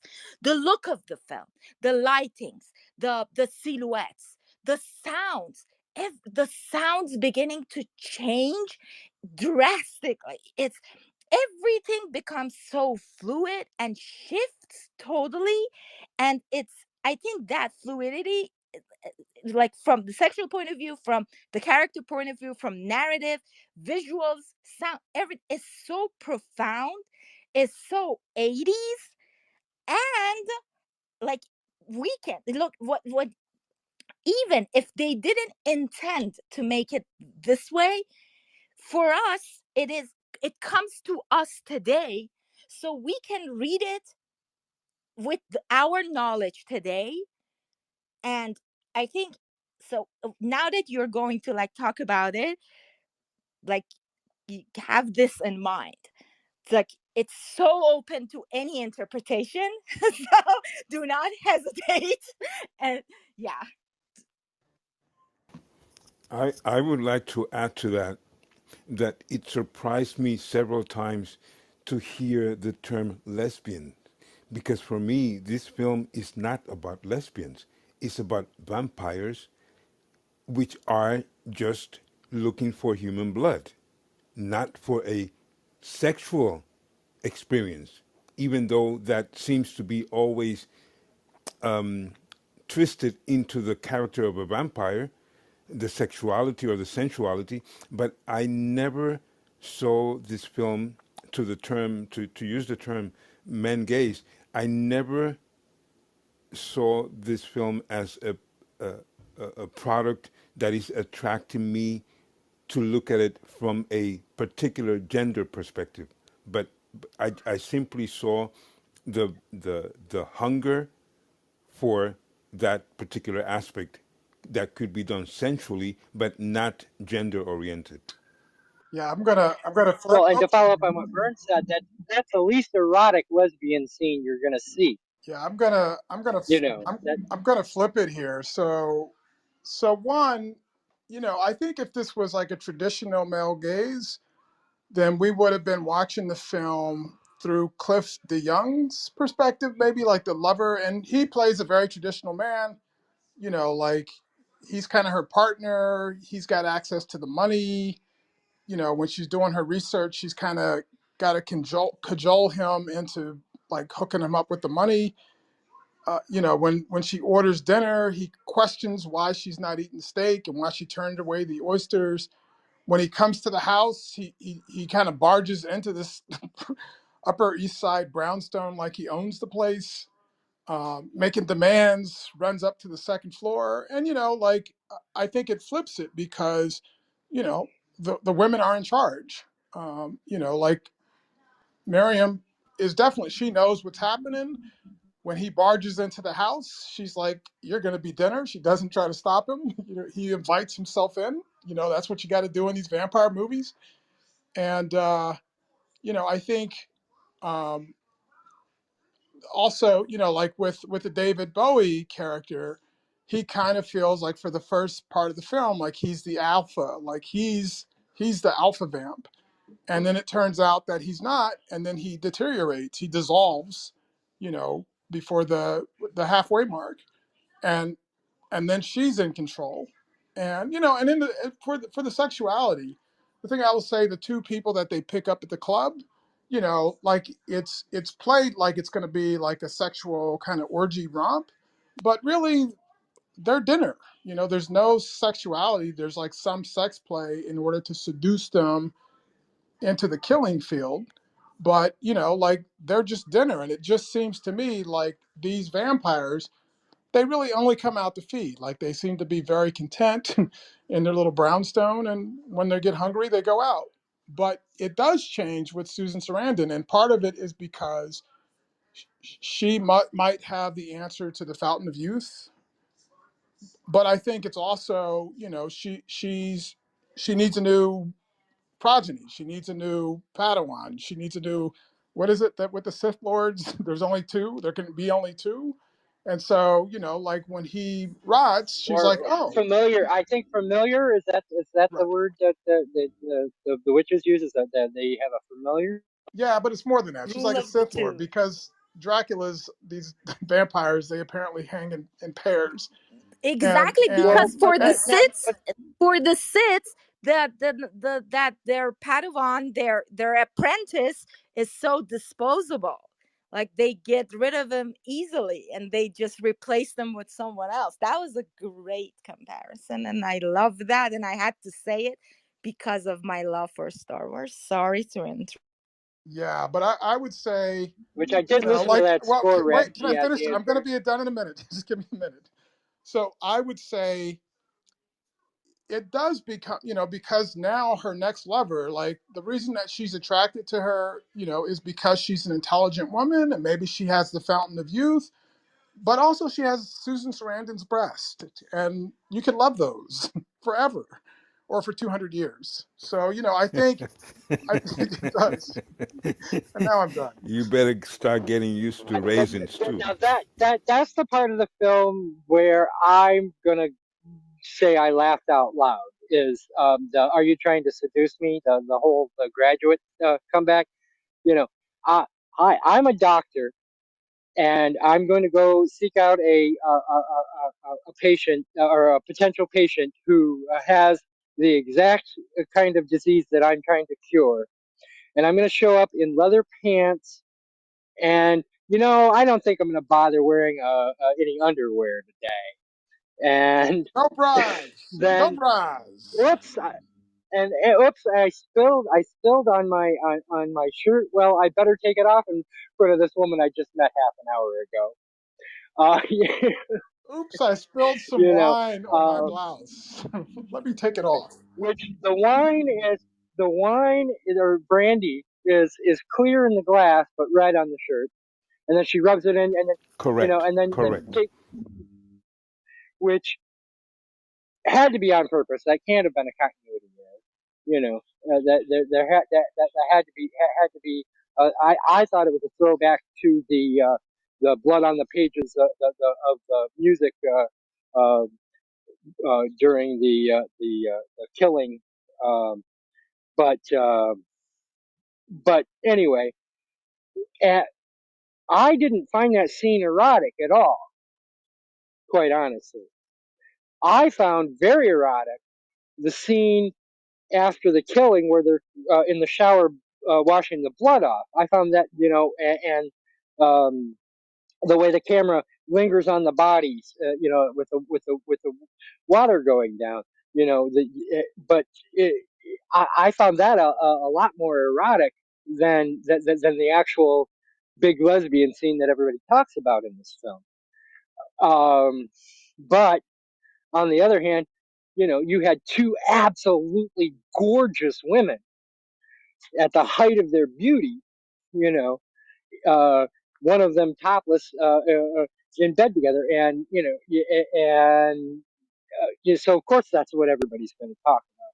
I'm But sorry, but I honestly, Catherine Deneuve is a goddess. She's not a mere woman, and she oh was my, well, suckling on Susan Sarandon's breast. Yazzie, You don't get much more erotic than well, that but in my She house. yeah, still is today. Like right now, and she has a movie screening in Paris, and like she's old, and she's still like wearing those like Chanel's, and you're like walking in the street, and that grabs your attention.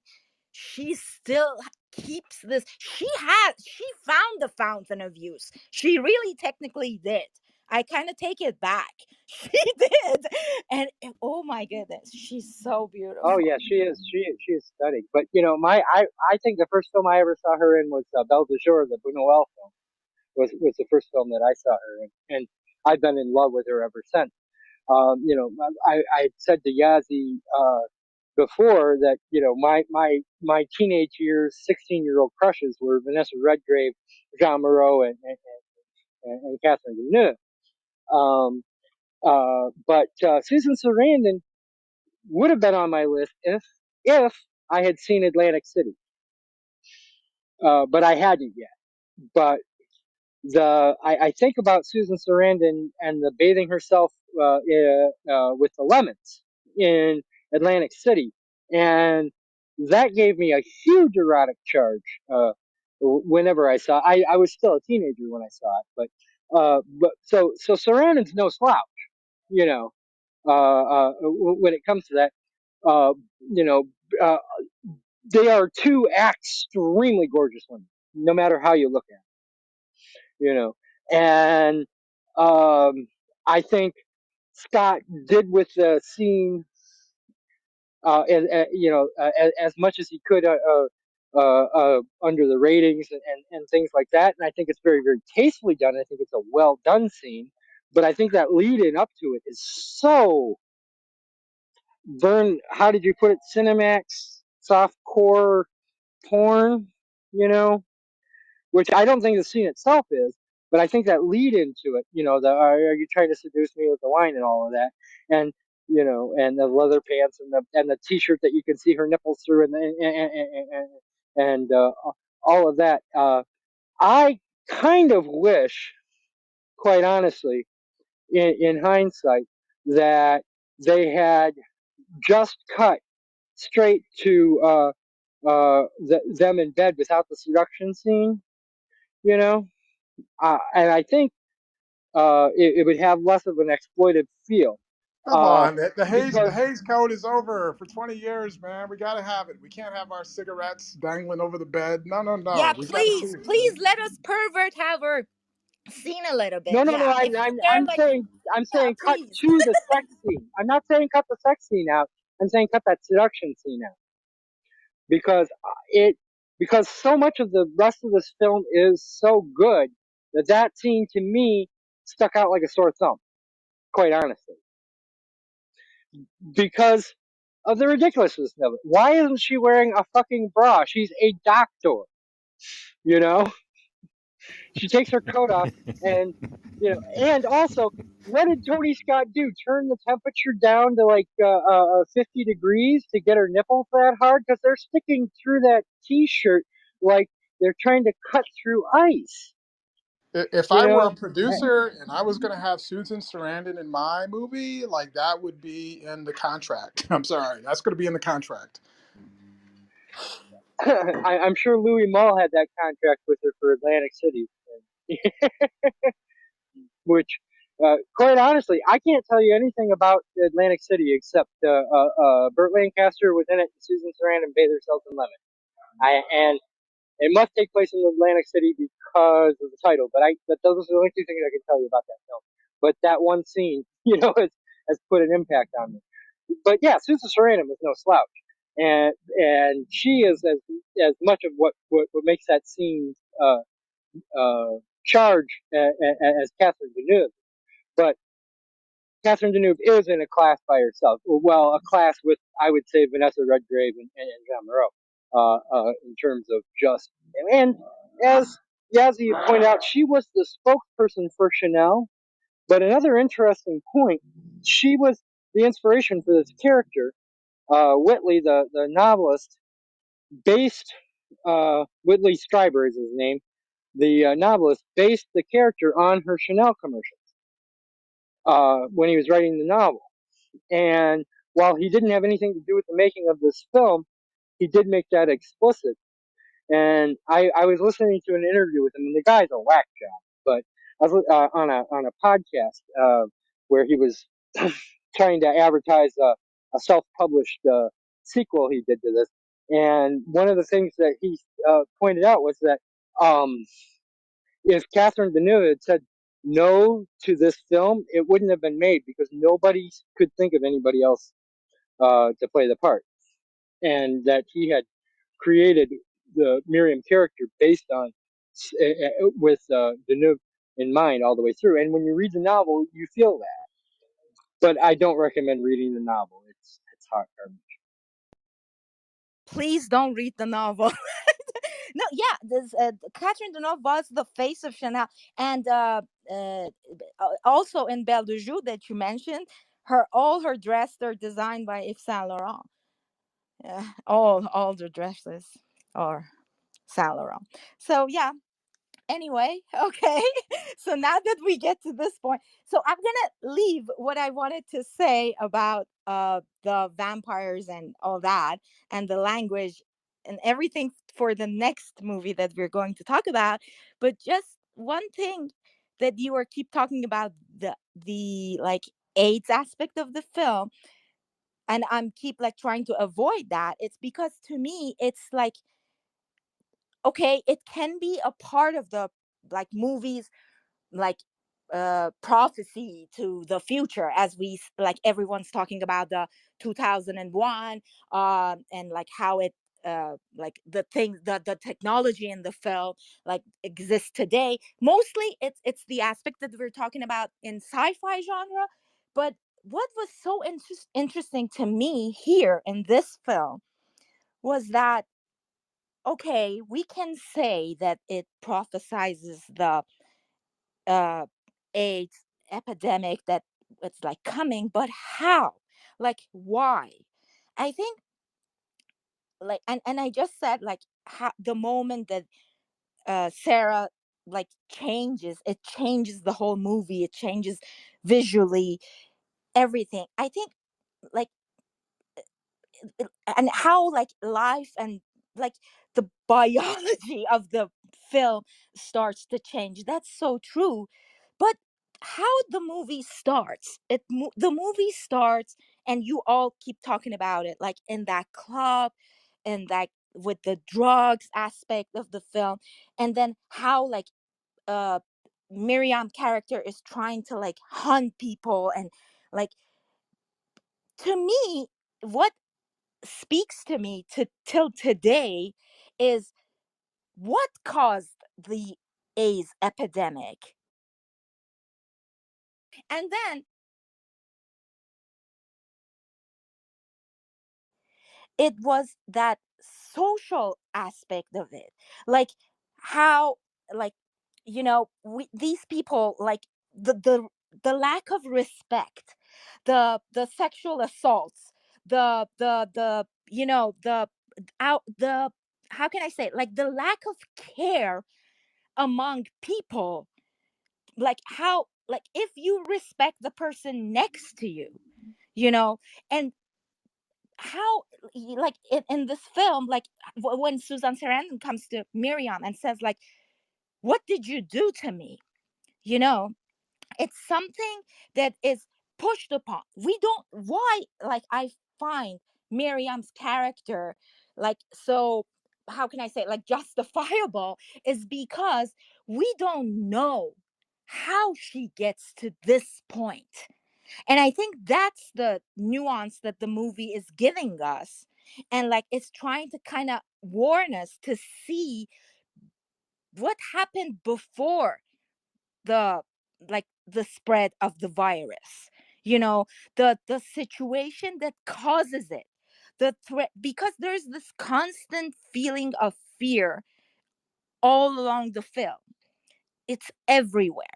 And that, you know, I think, and then this presence of science, so, and the hospital. So why shouldn't we feel safe when we see that it's not a vampire of like the uh, 14th century, it's not 13th century, it's a modern look to vampires. So we have science, we have technology. So why that fear is still present?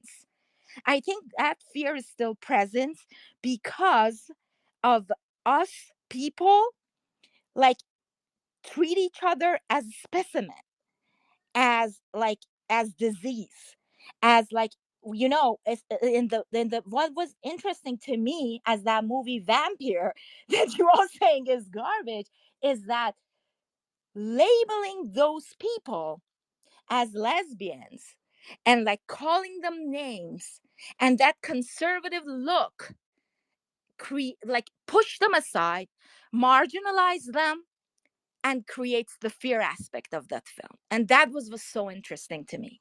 And it's also here, this is this person, this is this person that has been living for 6,000 years and trying to find herself a companion, and she's unable to find it until she gets to Susan Sarandon, that she tries to live with this thing, this ambiguity, this unknown thing that all those people give into, and like they try to rot in the attic with. But she finds power in it and lives with it.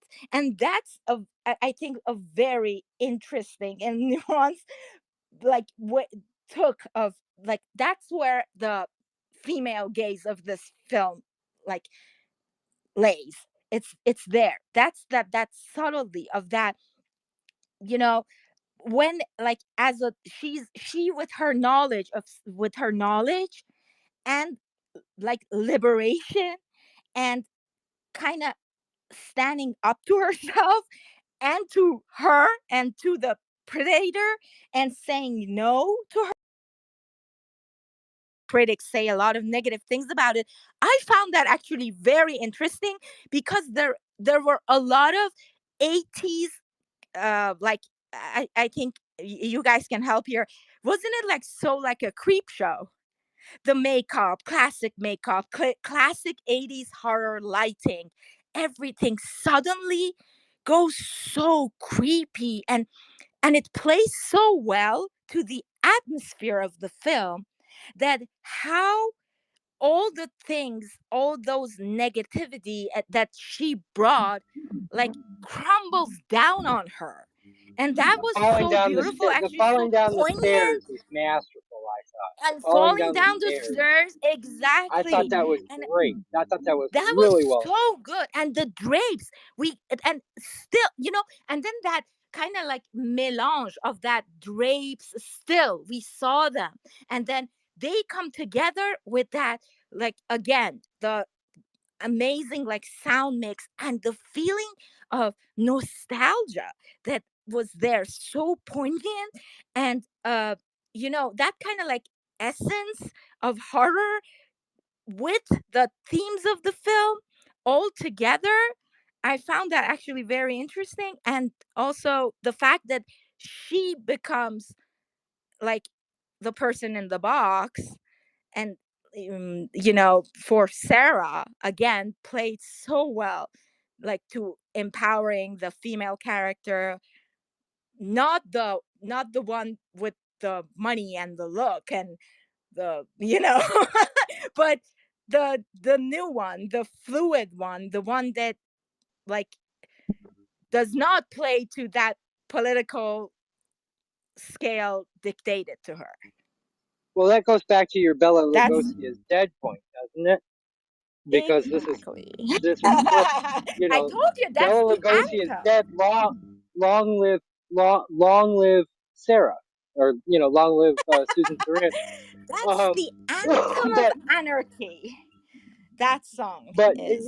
and this film flips a lot of those tropes on its head, like the Dan Hedaya inspector character, and Vern and Scylla. Maybe you can chime in on this. At that point, when I first saw this film, I expected all of a sudden there's going to be a police inspector. This is going to turn into a police drama tracking down the vampires who killed Alice, and it doesn't.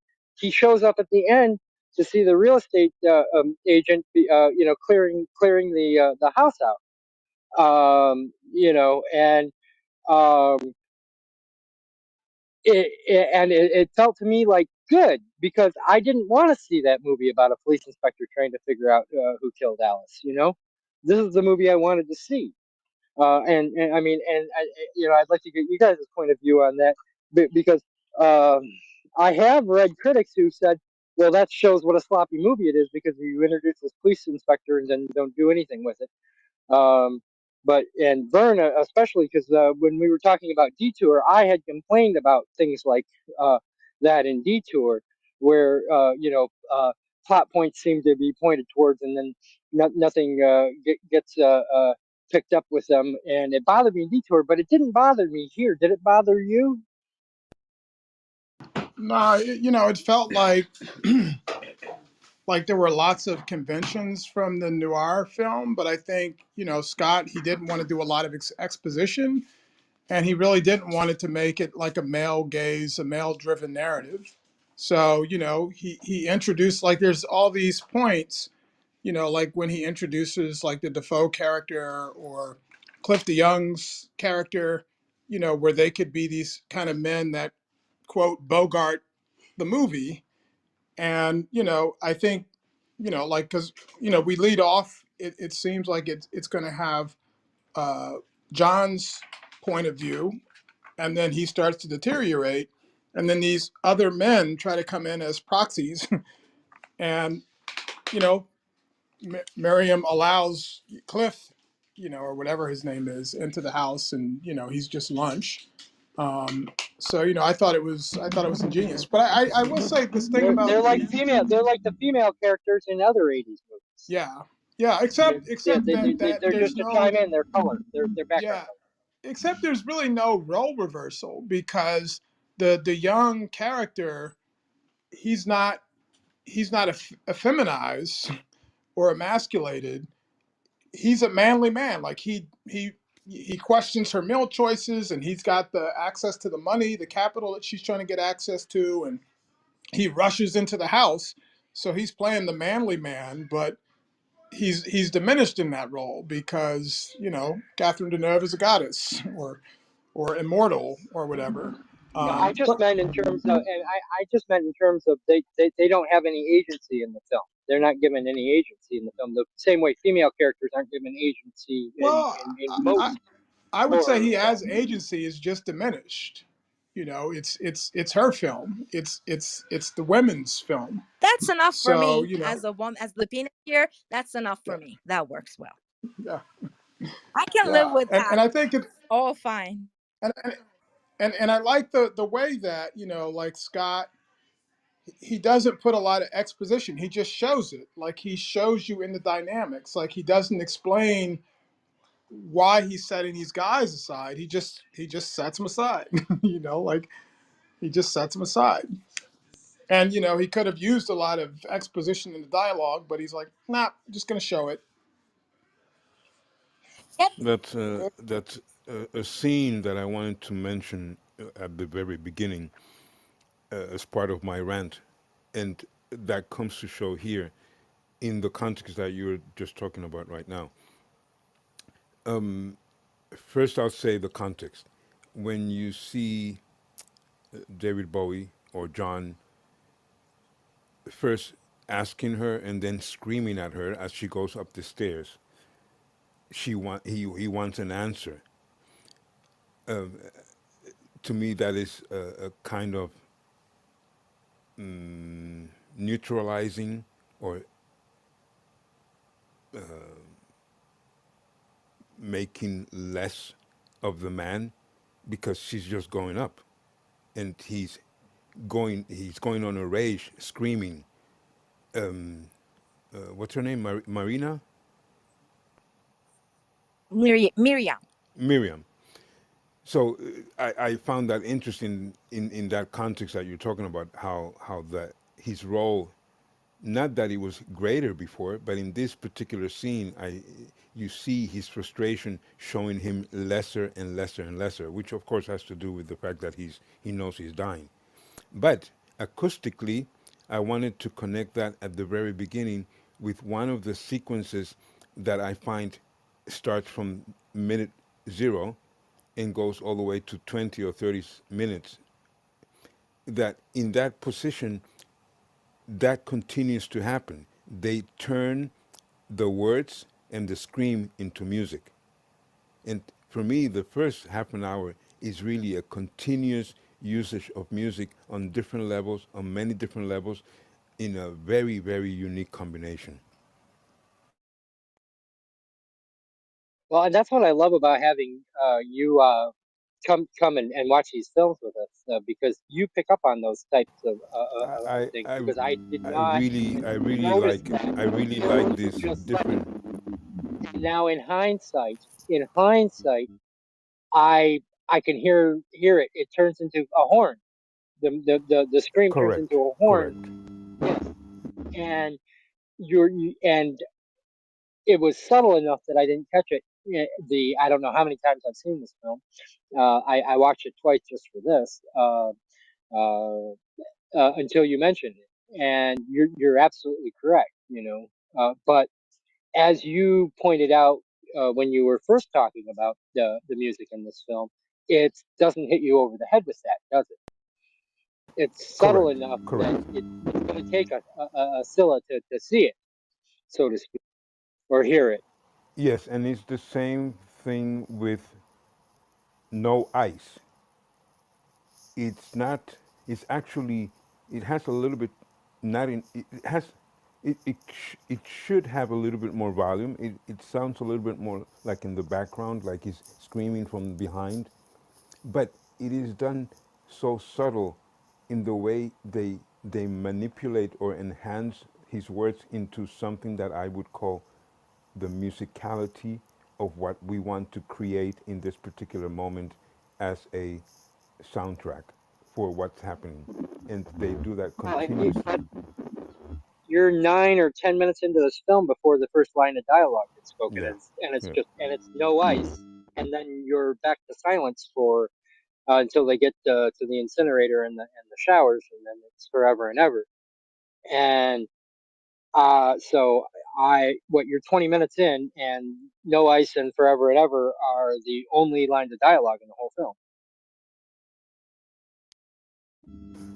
And I It's really, really appreciate this opportunity to, for me on one side, to dive into film like I have never done before, because Bergman was my first experimental diving into this world as a deep observer, but then also to be conversing with individuals who know about the cinema much more than I do, and then just listen to what each is catching because of our different experiences with different genres. Well, that's a beautiful segue for me to bring up next week. So next week we're gonna stay with lesbian vampires, I will not but complain. we're gonna do Bring it on. it Bring as it part on. of a broader history of one of the British studios, the Hammer horror factory, that created, starting in 1958 with Dracula, and really through 1976. created the British horror industry. And we're going to do a film they did in 1971. That's the first of a trilogy called The Vampire Lovers, which is the first of the lesbian vampire trend that I was talking about in European cinema. There were 30 or 40 films in European cinema, and so I would suggest it's a short watch. It's available free on things like Tubi. Yeah, I try my best to find films that you don't have to pay to rent. I do my best. I the hunger I couldn't find for free, but but we're not going to hit 100. But I do try to find things that are out there for free. But yeah, it's 1971's The Vampire Lovers, and we're going to discuss what's called the Karnstein trilogy, which was a trilogy of lesbian vampire films and we're going to discuss the history of Hammer horror. And I am going to mention one of the stars of this film is a mainstay of Hammer horror, a man by the name of Peter Cushing, who who you may know better from the Star Wars movies and even Rogue One, where they resurrected him from the dead. But he also played Sherlock Holmes in the Hammer versions of the Sherlock Holmes film, and this is going to give us an excuse to talk more about lesbians, but also to cover the history of a very important studio in English film, uh, which Hammer is. And I think more importantly, because this film was a reaction to the movement this caused, we're going to be able to kind of see it in a different light, I think. And then a film I'm going to really dive into next week because I haven't seen it in a long time. I couldn't this week. Is the one I had previously mentioned with Delphine Seyrig called Daughters of Darkness, where she plays Elizabeth Bathory, the notorious Countess serial killer. And that one's in modern day, but that's a Belgian film. So that's but uh, um, is also available free several places. And if you can't find it free, inbox me either through the voice here or um, through Twitter. I'm at ETROMMATER, and or you could click on my profile. There's a link to my Twitter there, and I'll send you a link to both films for free because I would really value if your company and your knowledge as we discuss these films. So that'll be next week. So Hammer Horror. And yeah, Daughters of Darkness, and most importantly, the Vampire Lovers. So that'll be it. That'll be next week. Yep. Oh, And and then they're pay all in like color. yeah. And then I just wanted to say that this is so beautiful to see like how the mainstream like goes out of its way to evoke something, so with experiments and like with different visuals and with sound, and this is what it means to like not be a silent movie, to create like something not just visually but and not just with dialogues and with the plot but with the sound, and to create like this complex characters that they go beyond like just their sexuality and their look and their class, and like this this beautiful world that everyone finds something to relate to and like find a narrative to. And that's what like if like that's what movies like this are. And what Sila was saying, like when he says like I don't see it like you are keep talking about, like the lesbians. I don't see. I found something sensual and beautiful in that, in the film, and that gave me goosebumps, because it says that what a great film it is, and how, and that's why I love this. I love horror, because it has a lot to say, and there's a surface to it that is so beautiful, and I'm so glad that you're on this strange journey with me to like explore this. And the Hammer movies, Sila is going to be so mad, because they're like not good in terms of music, or like they just keep I'll just, recycling the I'll just, sounds and the I'll just keep pictures, my mouth everything. shut. Yeah, but that's it's part of a culture, and they're kind of a cult studio with very like something that it's part of cinema, and I think we have to appreciate it, and that's something that not to be forgotten. That's I think so important about any form of art, like not to let it disappear. That's that the immortality of art. We have to Okay, respect. I have a housekeeping thing. I got a back channel. Apparently, this is too late at night over in England for our English fans. Um, because I've gotten two different notes, one last week and one just now, saying, "Gosh, I would have loved to have been there, but but our day is ending over here." Um, Maybe we should, Vern. You guys moved to Saturday for understanding movies, didn't you? I think that's what we're gonna do. That's what we talked about last time, and we didn't do a movie this week, so we're gonna try to set it up for next week. But I think it'll be Saturday. Well, then I think maybe, Yassi, if it's okay with you, could we move this back up to 2:30 when we were doing this? Because the only reason we changed it to this time was because we wanted to make Perfect. sure we could be Yeah, available for sure, the sure. understanding Of movies. course, of course.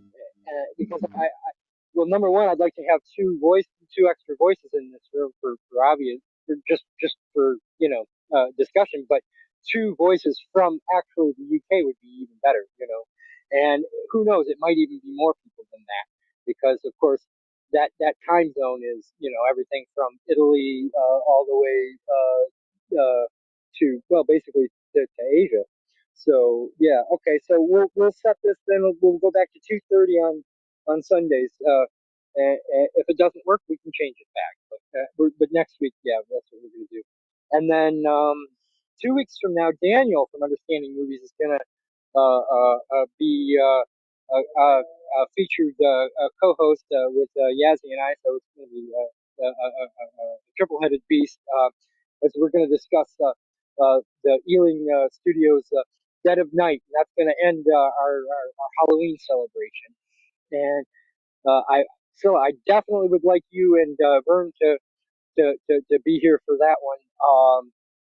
It's black and white and it's older, but um, I would like you to be here, if only just to hear Daniel's insight, because he has a very acute knowledge, film history wise, but also he's very good at breaking down plot and story elements, and I think it'd be a very fruitful discussion because he always brings out a lot of very interesting things. So that'll be 2 weeks from now, and again, I think we'll do that at 2:30 as well. So all right, housekeeping out of the way. Uh, I'm gonna go once Thank around, you. and um, if there's anything you have to say about left about this film, anything where you would have afterwards said, "Oh crap, I forgot to mention blah blah blah." Now is your time. Yeah, so you're always tell me oh crap, I Yeah, forgot but something. now I talked a lot this time. No, I'm done. I'm gonna leave it for next week. Yeah. Thank you. Thank you, everyone. Yeah, I'm glad you selected this. I hadn't seen it in a really long time, and it was, it was nice to be surprised by a lot of things that it evoked. And I think there were connect. Oh no, we already talked about that. Yep, yep, yep. So yeah, so I really want to say thank you, and I appreciate you selecting this. Respect. And then yeah, the That was animal, do Yassi. not animal test, recycle. Do not test on animal. That's not right. Yeah. Yeah, Yazzie. Also, This was Yazzy's choice. So yeah, the, we we're we're beholden to Yazzie for this one. Yeah, And I she put the lion's share of the work and research into this. So big round of applause for Yazzie. well, thank oh come on.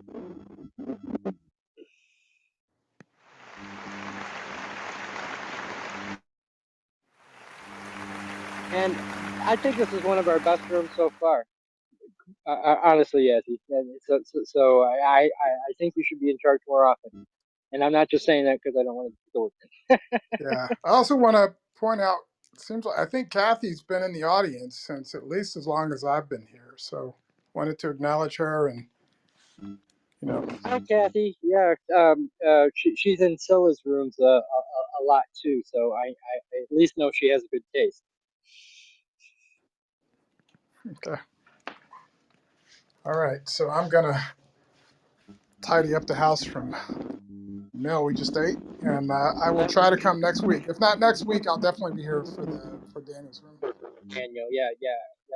I hope we have a big turnout for next week, of course, too. But for Daniel, because I you know I'm always interested in what he has to say because he has a perspective on film, and he's that even if I don't agree with him, I do see the film in a different way after I've heard his analysis of it. Yeah. Oh, I just My wanted to favorite. say, like, if you want a complimentary movie to like watch after this, a new one is Byzantium. That like took a lot from this film, like especially that like the vampires do not have fangs and they have this angst, especially like exactly like this one with Saoirse Ronan. That's like among all those new like vampires that are so kind of like cheesy. That one is a good movie if you want to watch. It's from 2019, I think. That's a good one. Byzantium. And there was an American Horror Story season that was based on The Hunger with Lady Gaga. It was called Hotel, with Lady Gaga in the Miriam And role. the previous season of Ryan Murphy's American Horror Story also covers AIDS. It goes like with details and also uses the exact thing that are used here in like and the music. He also uses Bela Lugosi's Dead, Bauhaus, and like Schubert and Bach and all that, and created like this unknown monster out of AIDS. And yeah, he explored that yeah, in the Ryan Murphy way actually. But that's also there, exactly like in American Horror Story. Excellent. Thank you, Yazzie. More recommendations are great. Matter of fact, I think we should start doing that at the end of each thing. Uh, we should come. Yeah, if you're going to be a regular to this room, think of something to recommend at the end of the episode, and we'll just have like a once around of the table, and just say, hey, and I recommend something like this. I think that'd be a great way to end every episode, and it's a great way to end this episode. So let's Oh, end this I have room. one And recommendation. I have one. Only Lovers Left perfect. Alive. Jim Jarmusch. Tilda Swinton is a vampire Oh, in the it's One movie. of the best, one of the best Driver. vampire movies Oh, ever. right. Excellent, excellent. Wow, good call, Vern. Very good, very good. A lot of parallels. Okay, that's great. Scylla, do you have a Yeah, recommendation? I really love to Uh, hear a horror from Sila. no, I know nothing about this field of life Really, I don't get scared easily, and I don't understand why people go and pay to be scared. I don't get it. Come on, Sila. You did a whole You love that all this Bergman movie every night philosophical, for a week. Bergman. That was more existential, horrific than any horror movie I've ever philosophical, seen. all these things that I gushed and blabber about, and like, no, I know. Sila finds like some Bergmans that through the glass darkly, the horror. That's the horror he Well, goes The to. Hour of the Wolf was a horror film. The Hour of the Wolf. That was a horror film. That Bergman was. Yeah, I'm too young. I'm too Yeah, young. maybe, For, but it was I, a horror film and he didn't direct it. I am still recovering from that Bergman series. I just want you to know. Speaking of horror But you're I films, welcome, loved Vern. Almodovars. Almodovars were really fun.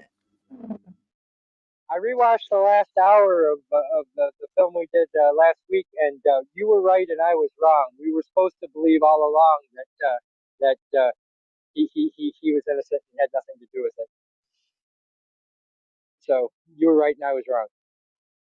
I didn't watch the whole thing because I didn't have 3 hours, but I watched that last hour, and Yeah, he is telling the truth, and so. But you know me, I love an argument, so I'm gonna argue anyway. me too. Me too. But Right. but So yeah, rewatching it, and yeah, I don't think it was supposed to be ambiguous. I think you were supposed to take the police at their word. So yeah. mea culpa, mea maxima culpa. And on that note, you are free, gentlemen and lady, because ladies counting Kathy too, because we are ending this, and we will see you next week, hopefully. All right, thanks for a bunch. Have a Uh, great one. Thank you. Bye.